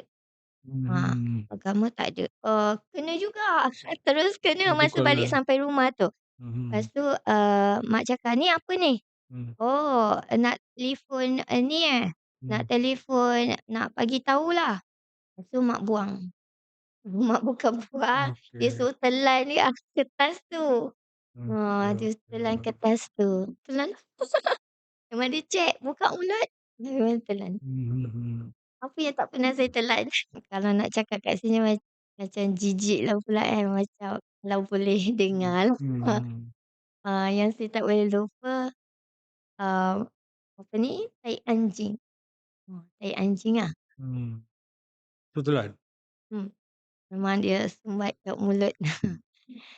Masa tu saya sebab saya tak bersihkan, betul-betul tai anjing tu lah. Okey Fatimah, mungkin Hmm. kisah tu yalah, Hmm. Hmm. kita berakhir pada soalan lain, Saya nak tanya pandangan Fatimah sekarang lah, setelah belajar Islam, setelah 20 tahun, 23 tahun dalam Islam kan. Bila mengenang kembali pengalaman bersama ibu, eh, Hmm. sampai umur 18 tahun penuh penderitaan. Okey, tetapi bila melihat kedudukan ibu di dalam Islam, dalam Al-Quran berdasarkan hadis sahih, di mana antaranya surah Luqman, di mana Allah gambarkan syukurlah kepada ibu bapa kamu dan syukur kepada Allah. Besarnya pentingnya kedudukan ibu, ibu bapa, khususnya ibu yang mengandungkan kamu yang perlu dilayan baik. Kemudian tentang hadis Nabi yang mengatakan tentang bagaimana seorang anak lelaki itu kan, bila bertanya kepada Rasulullah ke mana perlu diutamakan kewajipan dan juga pengorbanan ataupun servis dia lah. Disebut 3 kali, ibu, ibu, ibu baru ayah. Itulah tahap seorang ibu, seorang wanita yang berstatus ibu di sisi Hmm. Islam. Dan juga kita tahu, saya rasa Fatimah pun tahu, walaupun selalu diperingatkan kepada saudara baru, walaupun mereka telah masuk Islam, mereka tetap perlu taat dan juga berbuat baik kepada ibu bapa yang belum Islam, yang bukan Islam. Yang tak boleh diikuti ialah benda yang melibatkan benda yang salah pada hukum syarak lah, apalagi Hmm. benda yang melibatkan akidah. Maknanya kalau ibu bapa suruh kita sembah Tuhan dia yang bukan Allah, kita tak boleh ikut. Dalam keadaan lain, kita mana yang kita boleh patuh, kita patuh. Hmm. Jadi bagaimana Fatimah, ni lain sikit soalan, bagaimana Fatimah dalam memahami itu dengan melihatkan kembali kehidupan bersama ibu Fatimah dalam nak menyesuaikan kefahaman tu, dalam nak merasakan pentingnya ibu tu yang sepatutnya tempat menumpah kasih sayang, lainan yang indah, tapi lain pula yang Fatimah hadapi. Seolah-olah apa yang Allah letakkan kelebihan ibu, keutamaan ibu tu tak dapat dinikmati oleh Fatimah. Hmm. Bagaimana respon Fatimah? Jadi, yang ni untuk pandangan, saya sendirilah. Hmm. Kita tahu, pengorbanan seorang ibu tu sangat-sangat besar dan ibu ni dia sepatutnya memprotek ataupun melindungi anak-anak dia daripada apa-apa masalah, daripada tekanan, daripada penderitaan, sama ada daripada segi emosi ke ataupun, fizikal sekalipun lah. Dan kita selalu kenalah support anak kita, walau apa sekalipun yang anak kita buat, melainkan kalau anak tu, melakukan benda yang tak baik, so kita, kena elaklah benda tu.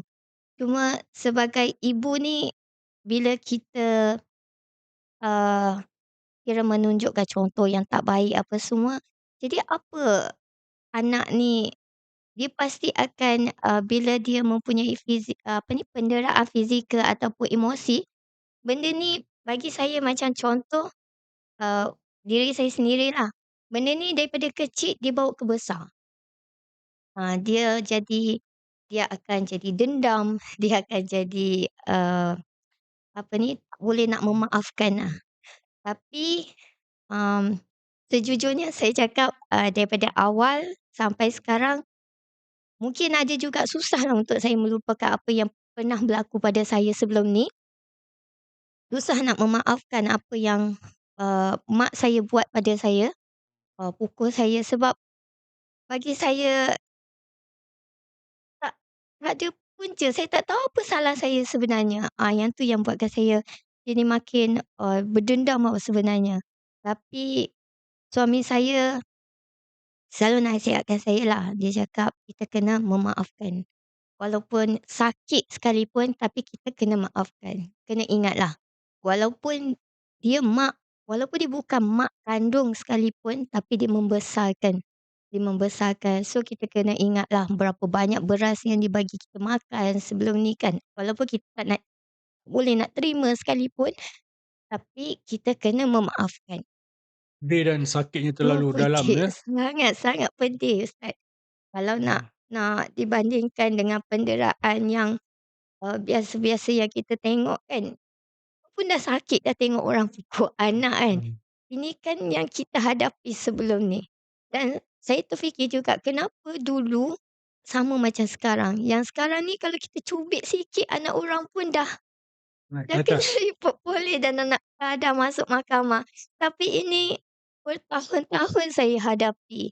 Mhm. Jadi, mmm Yelah orang Hmm. dia kat Hmm. tempat saya kan, Hmm. jadi orang tak tahu, sama ada saya ni, bahagia Masa ke. sebelum Islam tu ada rasa nak menyalahkan Tuhan ke, menyalahkan hidup ke, menyalahkan manusia ke sebelum Islam? Masa peringkat kena dera tu dalam berbelas tahun tersebut. Tak pernah lah, pernah cuma cuma salahkan, macam yang saya cakap tadilah, eee, Masa cuma saya perasaan semasa sebelum Islam? dia 18 cakap tahun macam ke ni, bawah? dia cakap macam ni, Hmm. Kenapa aku selalu dipukul, kenapa macam ni?" Hmm. Saya pernah doakan mak saya mati tau. Hmm. Saya pernah doakan mak saya mati, Tapi saya masa cakap, tu taklah terkata, "Kenapa Tuhan buat aku macam ni?" "Oh tak ada, Tak ada. tak sebab masa tu pun saya, pasal, apa ni, masa budak dulu pun Mhm. kita tahu sangat pasal Tuhan kan, Okey, okey. Tapi bila masuk Islam 18 tahun, 19 tahun, 20 tahun sehingga sekarang ni, hmm. ada terfikir atau terasa tak?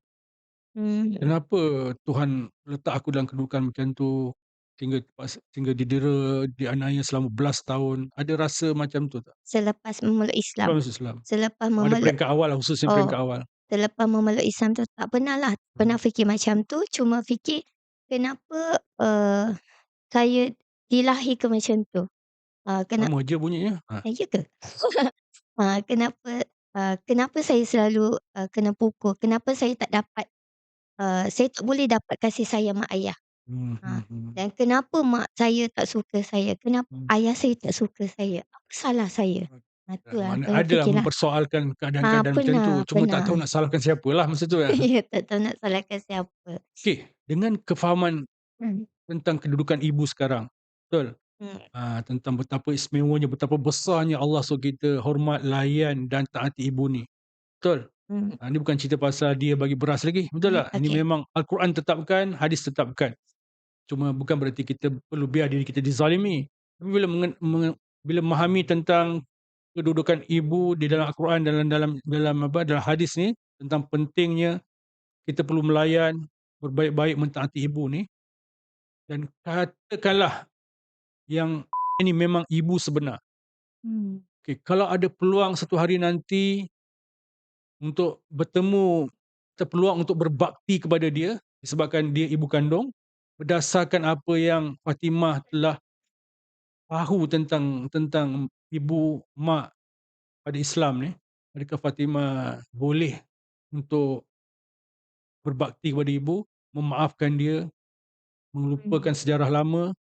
Lupa pun tak apalah kan, Hmm. we can forgive but we cannot forget, kata orang kan, Okey. itu paling lemah lah kan. Ha, Terimalah maksudnya. boleh terima, boleh berbakti semula, okey. Berdasarkan ajaran Islam yang menghendaki begitu. Kalau timbul suasana peluang seperti itu, mana tahu kan? Ha. Hmm. Okey, kalau ikutkan secara jujurnya memang saya tak boleh nak terima.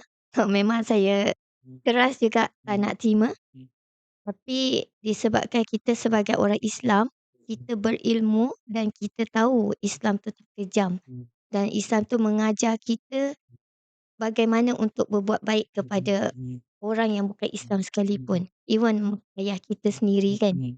Jadi nak tak nak, kenalah terima. Tak Kenalah nak ni macam berbakti. macam terpaksa Sebenarnya je. tak. Ha. Terpaksa tapi terpaksa pun kita kena redha dengan Hmm, apa yang berlaku. hmm, Sebab itulah dalam Islam sendiri pun dalam rukun iman rukun iman, hmm, kita kena menerima qada dan qadar. hmm, Jadi kita kena redalah apa hmm, yang pernah berlaku sebelum ni hmm, hmm, dan kita kena, tunjukkan hmm, yang kita ni sebagai orang Islam tidak berdendam, hmm. tidak kejam. Willing Hmm. to forgive and forget. InsyaAllah, Hmm. benda tu kena Alah, cakap senang perlahan lah. Ya, tak apa, cakap memang senang. ambil masa, Betul. Macam suami kalau peluang saya tu tibalah ya, insya-Allah. betul. Sebab tu suami saya sentiasa nasihatkan Hmm, saya, hmm, kena maafkan, hmm, maafkan, cakap hmm, macam tu. hmm, hmm, Jangan hmm, simpan dendam. Sebab, hmm, sebab dia pun ada pengalaman hmm, mungkin hmm, dendam dengan hmm, kawan lah kan. hmm, hmm, So, dia ceritakan pengalaman dia. hmm, Dia cakap, bila kita berdendam, hmm, kita akan sakit. hmm, Sakit sangat. Dan hmm. kita tak ada arah tujuan kita tahu. Okey, Kita buat apa pun takkan jadi. betul, betul. Jadi, kita kena memaafkan. So daripada situ Hmm, bila kita memaafkan, ya Allah dia kata, rasailah hmm, hmm. kekuasaan Allah tu, kita Tadi akan tenang. tadi macam susah je nak maafkan. Iyalah, tapi kita Kita dah faham, kita kisah, faham. kita Yalah, faham. it takes time, okey. Ha. Okey, Fatimah, sebelum saya nak beralih pada soalan lain, saya nak tanya sedikit tentang kefahaman dan amalan Fatimah sendiri dalam agama Buddha sepanjang 18 tahun tersebutlah sebelum masuk Islam. Saya masa tu dalam Buddha ni pun saya ikut-ikut je. Kalau mak saya suruh sembah colok, saya sembah colok. Hmm. Tapi, suruh sembah minta doa apa semua pun macam tak retilah. Minta apa ni, supaya hidup senang, macam tu je lah.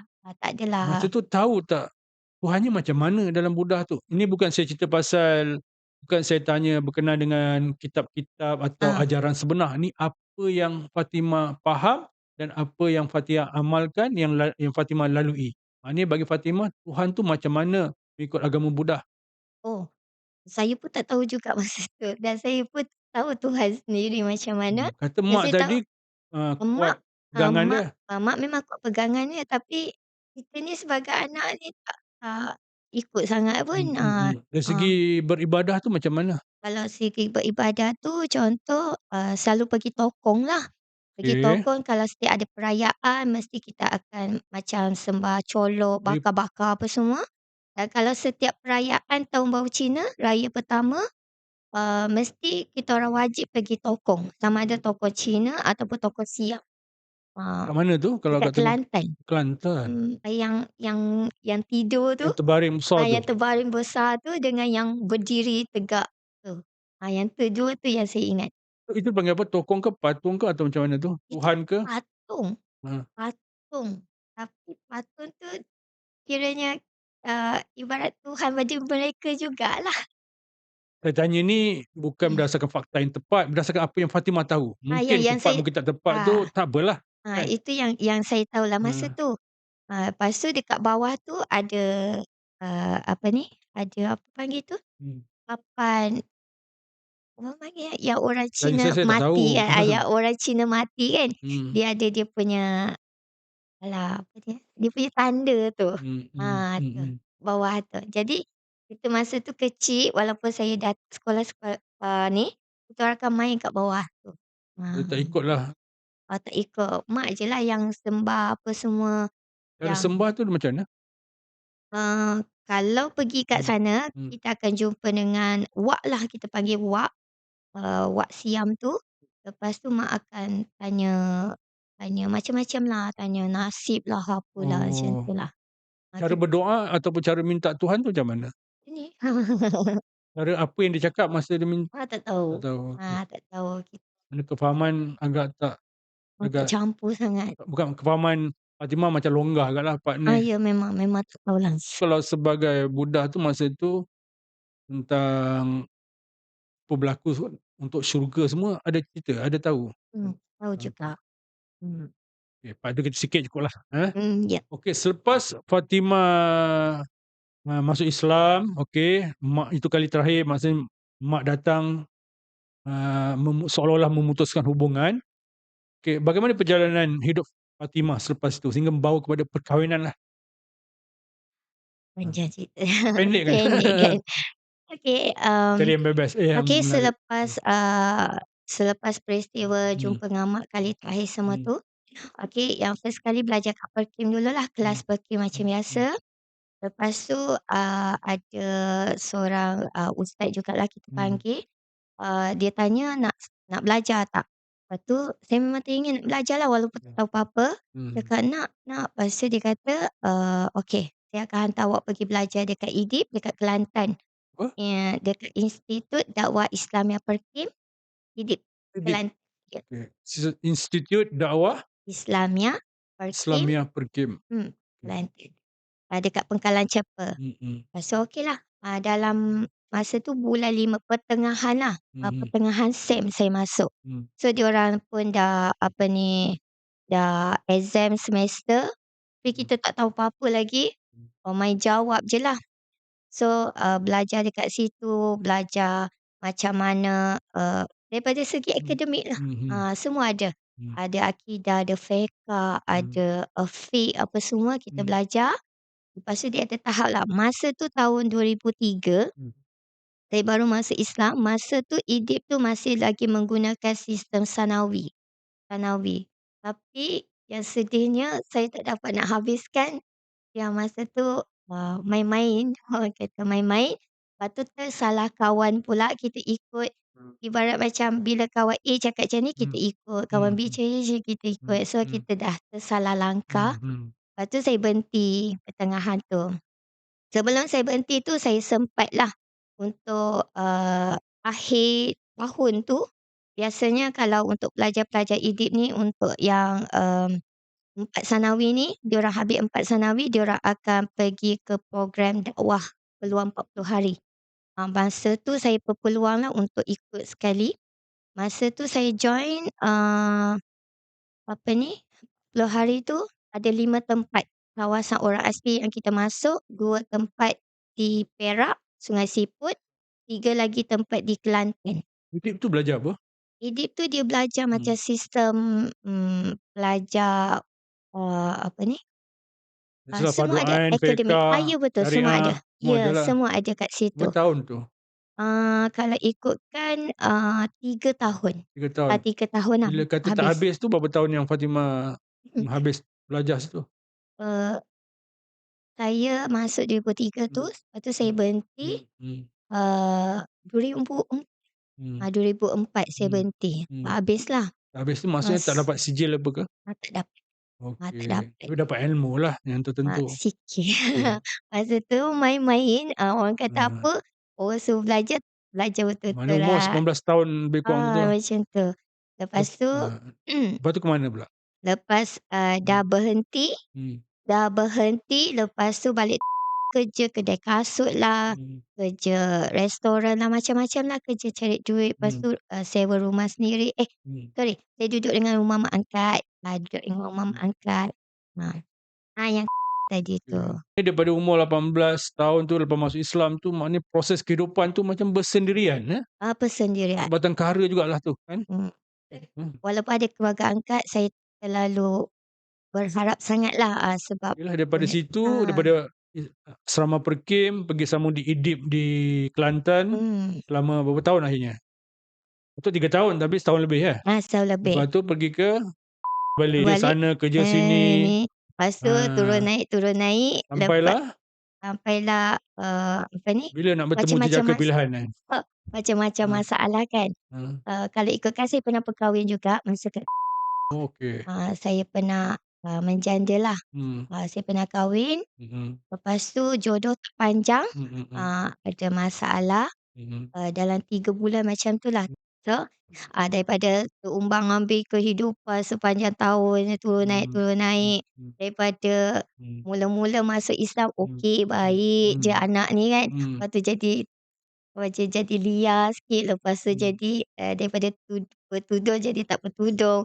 Lepas tu Oh. sampailah memang turun naik lah iman Hmm. masa tu kan. Dia Hmm. ingat macam dia dah bebas tu dia boleh mampu buat apa Masa berkahwin sahaja. yang pertama tu umurnya? Hmm, mungkin dalam sekitar 20 ke 21 tahun macam tu. Okey, berapa lama perkahwinan tu? 3 bulan, 3 3 bulan. bulan sahaja. Hmm. Lepas tu daripada Oh. bertudur je semua, ayah angkat saya panggil pun saya buat tak tahu, tak layan jadi macam, kan saya nak harap pada orang, nak minta Betul, betul, dengan orang betul. kan. Lepas tu saya kurung diri saya dekat rumah dekat 3 bulan. Hmm. Dengan sewa rumah tak bayar apa Hmm. semua, masa Hmm. tu hidup saya pun dah macam liar sikit Kesoranganlah kan? lah. Lepas tu tak keluar rumah apa semua. Lepas tu, saya masih kerja kat hotel, saya berhenti tanpa notis apa semua macam tu. Hmm. Memang terombang-ambing lah. Ah, Suami macam sekarang mana tu? ni berjumpa dengan dia, ketika, bekerja di Negeri Sembilan, Okey. sebagai sukarelawan Hmm. rakan ziarah lah. Hmm. Itu pun, saya kerja sebagai sukarelawan rakan ziarah ni Hmm. tahun 2015. Hmm. Yang suami ni dia masuk tahun 2016. Hmm. 2016. Masa tu lah kenal. Bukan ziarah ni Majlis Agama Islam Negeri Sembilan? Ya betul. Macam mana boleh boleh pergi kerja kat situ tu? Melalui kawan. Okey. Melalui kawan. Sebab masa Hmm. tu tak ada tempat nak tuju dah habis belajar. Masa tu sekitar umur? 2015.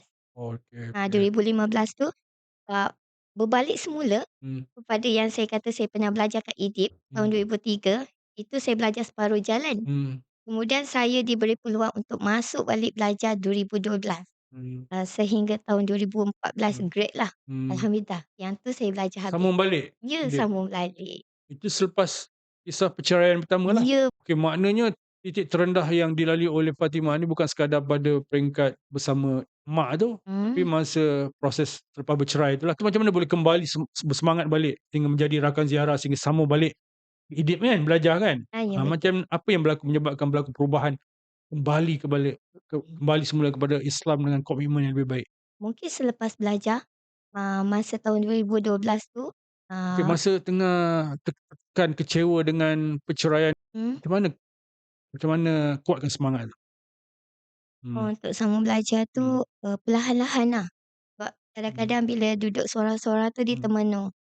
Sampai bila aku nak macam ni, sampai Hmm. bila aku nak macam ni. Okey. Jadi mungkin hidayah tu datang tanpa diduga kan. Hmm. Lepas tu kita pandang sekeliling, kita pandang kawan-kawan Hmm. kita Hmm. yang mana yang berjaya, ada yang Hmm. jadi ustaz kan masa tu. Kuatkan semangat semula lah, Ya bangkit. betul. Lepas tu saya pun nekat, InsyaAllah nak sambung belajar. Jumpalah dengan ustaz. Hmm. Ustaz, nama ya tak ingat. Dengan ustaz dekat, Hmm. "Ustaz, saya nak sambung belajar." Hmm. Kebetulan masa tu, saya ada pergi mengaji dekat Masjid Kok Lanaz. Hmm. Masjid Kok Lanaz masa tu. Hmm. Kebetulan, pada hari tu ada seorang mualaf, dia baru masuk Islam tak Hmm. lama. Mak angkat dia hantar dia pergi mengaji kat situ. Hmm. Diorang kenal, Hmm. lepas tu ber-WhatsApp apa semua bagai. Lepas tu dengar khabar dia nak sambung belajar, ustaz Hmm. hantar dia belajar kat IDIP lah.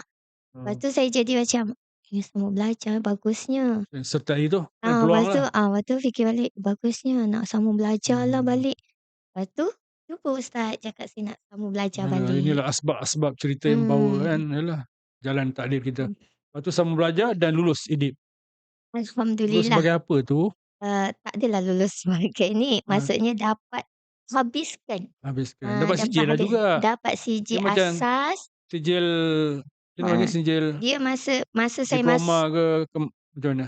diploma tak, dia CJ lagi Sijil masa dia tu. lah, okey. Tapi, masa saya masuk balik tahun Hmm. 2012, dia Hmm. dah diiktiraf MQA masa tu. Benda tu? MQA ni apa ya, yang Malaysian, pelajaran, alah apalah. tak ingat dah tu masa Mana saya tak pandai dapatlah nak. sijil tu. Sijil Dapatlah tu boleh CJ. melayakkan untuk pergi pada diploma kot. Boleh juga. Hmm. So boleh sambung belajarlah. Hmm. So, yang tu pun dah ada perubahan. Hmm. Dia mula-mula mana yang baru Hmm. masuk, dia akan masuk ke asas dulu, Hmm. kelas asas, kemudian kelas, apa ni, Hmm.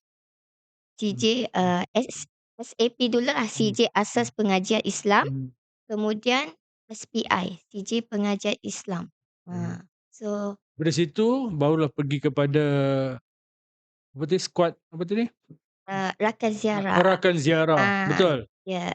Pergi ke Negeri Sembilan pula. Hmm. Yang bertemu suami kat situ. Betul. Okey. Berlambatlah. Tapi Maaflah kita, kita pendek-pendekkan sikit ya, sebab masalah masa ya kan. betul. Jadi kita kalau tak tahu penghujungnya tak syok pula. Jadi kenalah tahu. Jadi macam mana bertemu dengan suami tu dah macam mana yang bertemu satu hal lah. Hmm. Bercinta satu hal. Hmm. Sampai ke jenjang pelamin tu macam mana? Kita tak bercinta pun. Tak bercinta. Tahu-tahu, kita orang sembang Hmm. berkongsi masalah. Hmm. Hmm. Tak lama tu, masa tu dia panggil saya akak. Sebab dia muda Okey. daripada Oh, saya okey, kan. okey. Lepas Masa tu, tu umur Fatimah apa? berapa ya, saya dah Hmm. tak ingat, tahun Hmm. 2016. Lebih kurang lah. Suami Melayu. Okey. Melayu. Dia sebagai apa kat Mak Em tu? Um, Main. Sama sukarelawan juga, Okey, ziarah. okey, okey, okey. Dia orang mana? Orang Negeri Sembilan? Melaka. Oh, Melaka. Orang Okey, okey, okey. Melaka. Lepas tu Hmm. kita ni, lepas tu Hmm. daripada berakak-akak, last sekali dia Hmm. tanya saya satu soalan je. Hmm. Sudi tak akak nikah dengan saya? Oh, Ha, kelakar abang. Okey. Lepas tu saya setuju je lah. Setuju. Itu pun kita orang nikah, Hmm. simple-simple je lah, Hmm. tanpa ada hantaran apa-apa, Hmm. tak adalah. Bila menikah tu? 2016. Jangan Hmm. tanya tarikh, tarikh saya lupa. Biasanya perempuan dia ingat tarikh, Jangan dia, bagi tahu, baru bagi tahu lupa. Saya tak tanya alamak. pun. Saya pun lupa.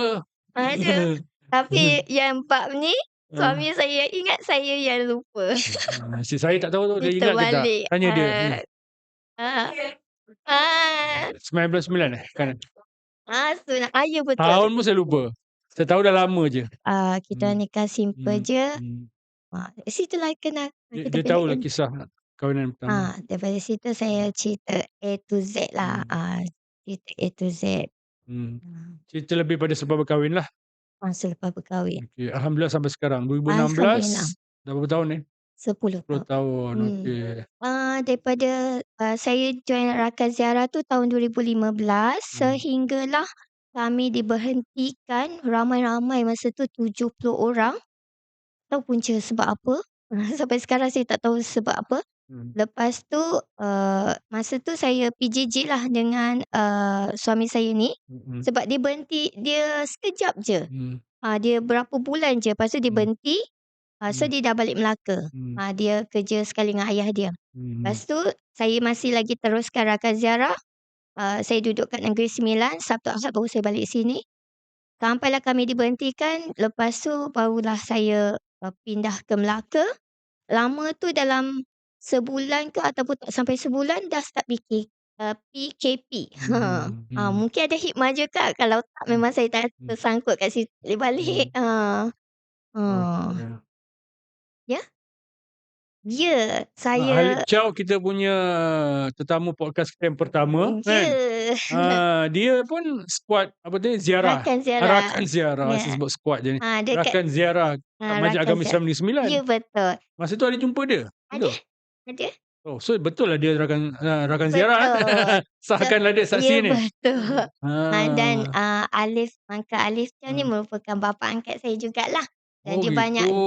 banyak, tolong saya, dia Hmm. banyak nasihat saya dan Oh. dia jugalah yang ajak saya berkali-kali untuk datang kelas dekat Melaka ni. Oh, okey Setelah okey. sekian lama saya berada kat Melaka, saya senyap je kan. Dia Hmm. kata, "Datang kelas, datang kelas." Hmm. Jadi masa tu saya beranikan untuk datang kelas kat Hmm. Melaka.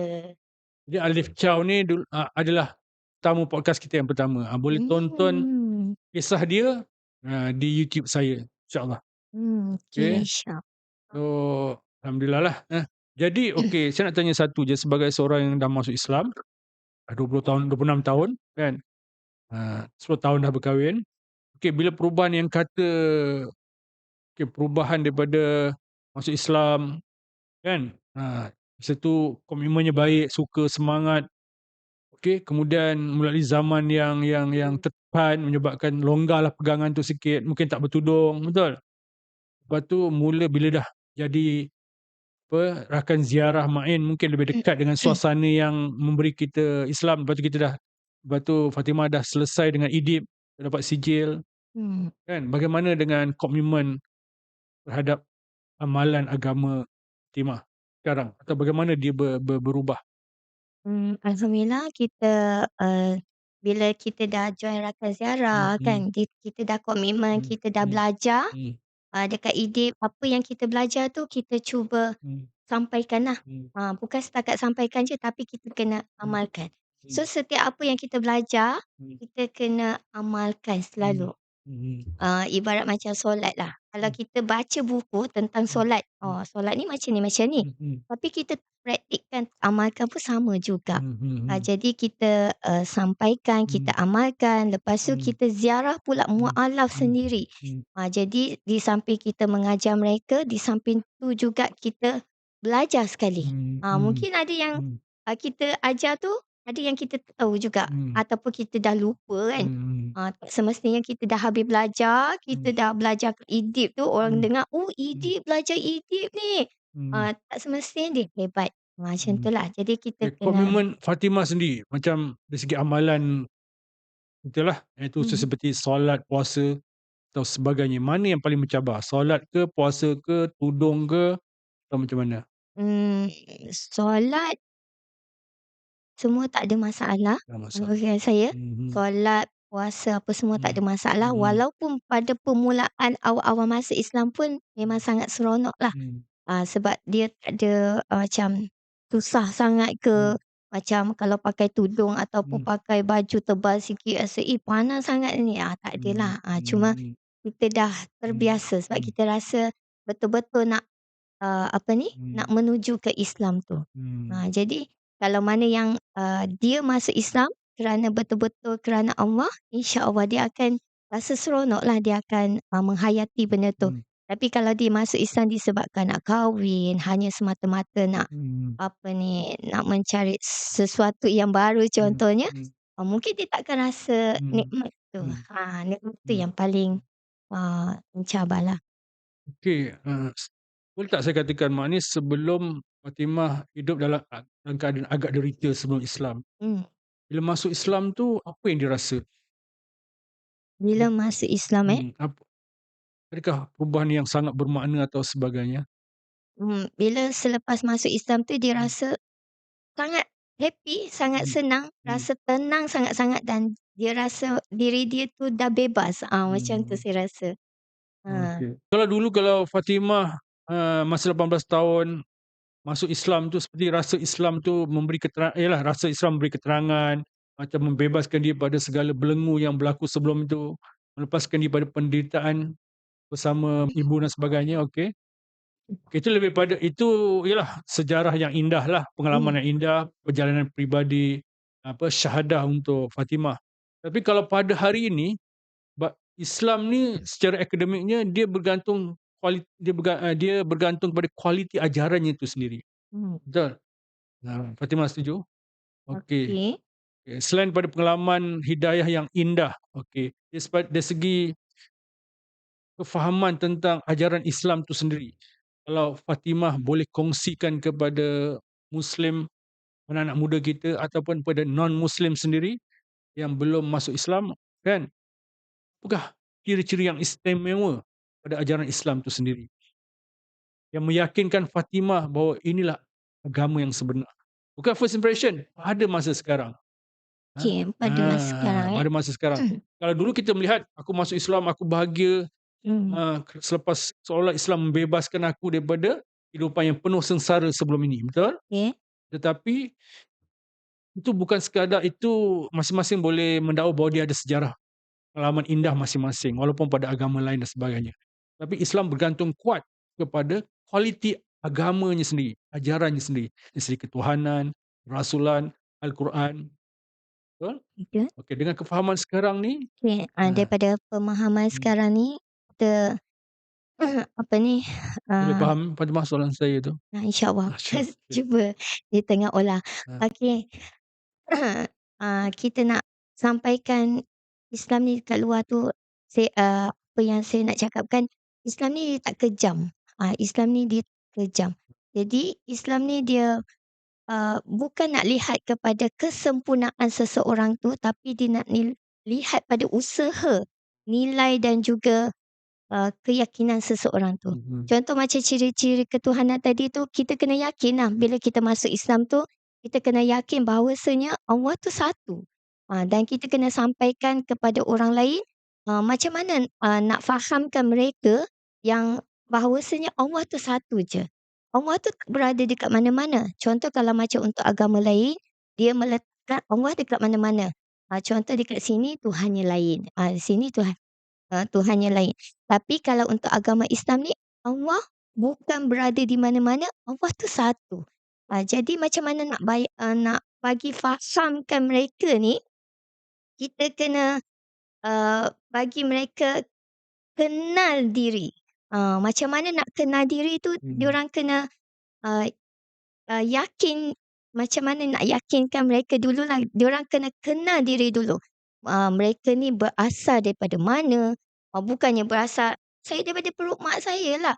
Sebelum nak berada dekat dalam perut mak tu, kita dijadikan daripada apa? mhm, Siapa yang meniupkan roh pada, kita? mhm, Dan kita kena yakin jugalah setiap perjalanan kita bukannya sekadar mhm, perjalanan kisah silam kita je. mhm, Tapi kita kena lihat juga mhm, macam mana zaman, kehidupan Nabi mhm, Sallallahu Alaihi Wasallam, mhm, zaman Nabi Muhammad kita. mhm, Kalau ada yang mualaf yang tanya, "Siapa Nabi Muhammad tu?" mhm, Nabi Muhammad tu adalah Rasulullah. Siapa Rasulullah? mhm, Jadi dia mesti akan macam tanya balik kan. So dalam, kalau untuk orang yang selalu mengkaji tentang Islam ni, pasti diorang akan banyaklah tentang soal tu, akan tanya satu-satu. Jadi kita kena fahamkan mereka tentang, peristiwa-peristiwa yang berlaku pada zaman mhm, Nabi, mhm. lepas tu yakinkan mereka, Mhm. itulah yang saya boleh Ya, alhamdulillah. sarankan. Okey. Okey Fatimah, sekarang ni kita cakap cerita lain sikitlah. Kerjaya sekarang macam mana?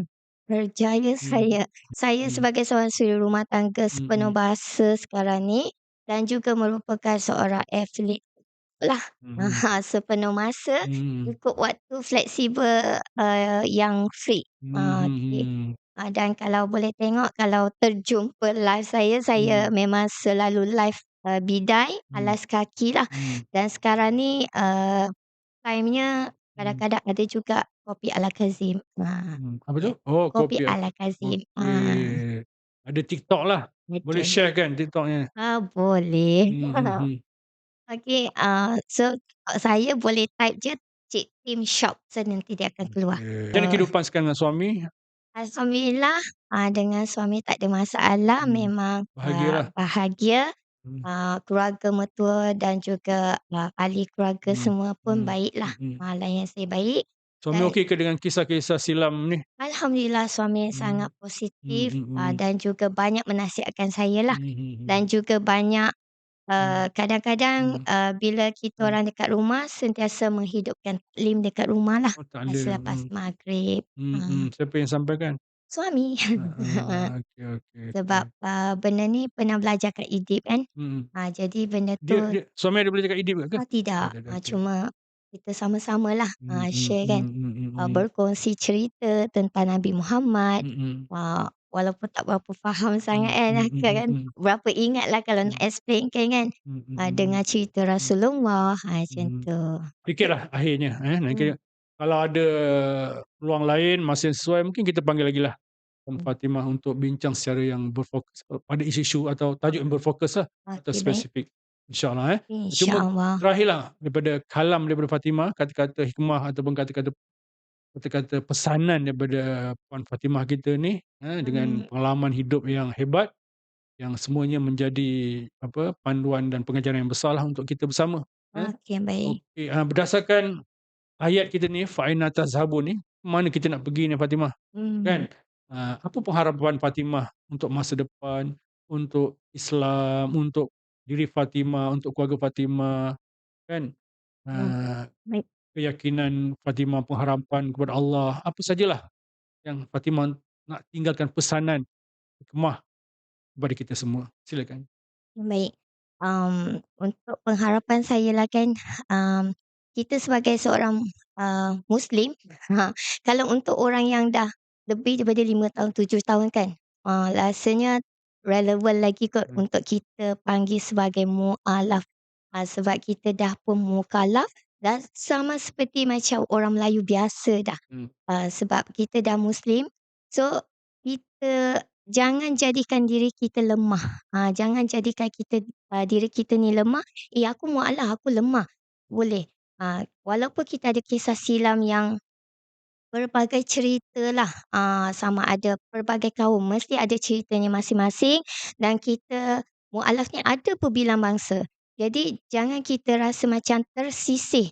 Dan satu lagi kan, yang ni kebanyakannya mualaf ni dia rasa tersisih dengan keadaan sekeliling, disebabkan mungkin diorang rasa kalau aku pergi surau, aku pergi masjid ni aku akan kena halau, aku akan kena marah.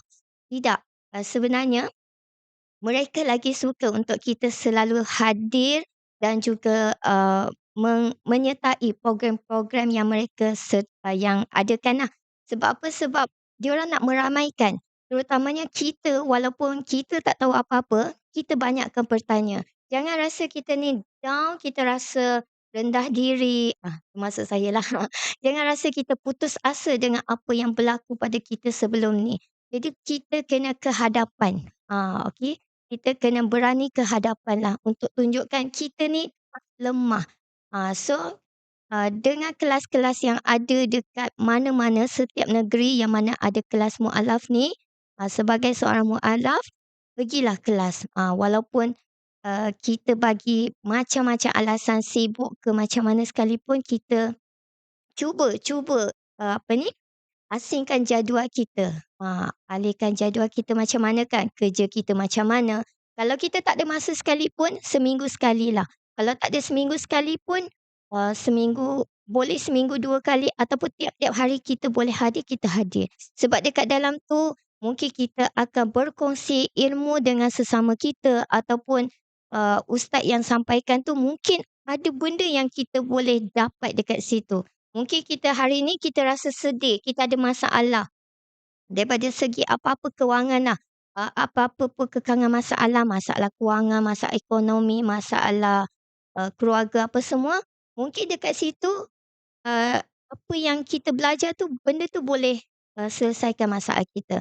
Dan satu lagi, saya nak nasihatkan kepada, semua mualaf ke ataupun yang bukan mualaf, jangan tinggalkan Al-Quran. Sebab apa? Sebab Al-Quran ni adalah satu, panduan untuk kita, menyelesaikan masalah.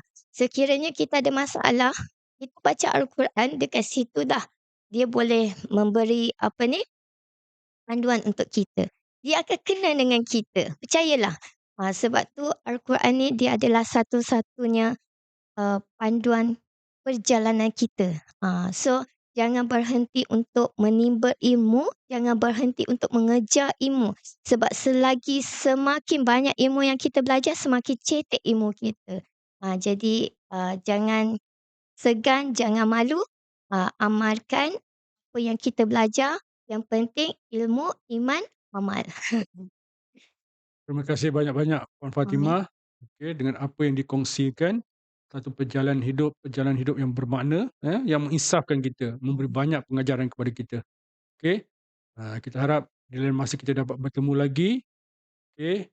Saya hari ini ditemani oleh isteri dan anak saya, insya-Allah, dan sekali lagi kita ucapkan terima kasih, sampai jumpa lagi, okey. Assalamualaikum warahmatullahi taala wabarakatuh.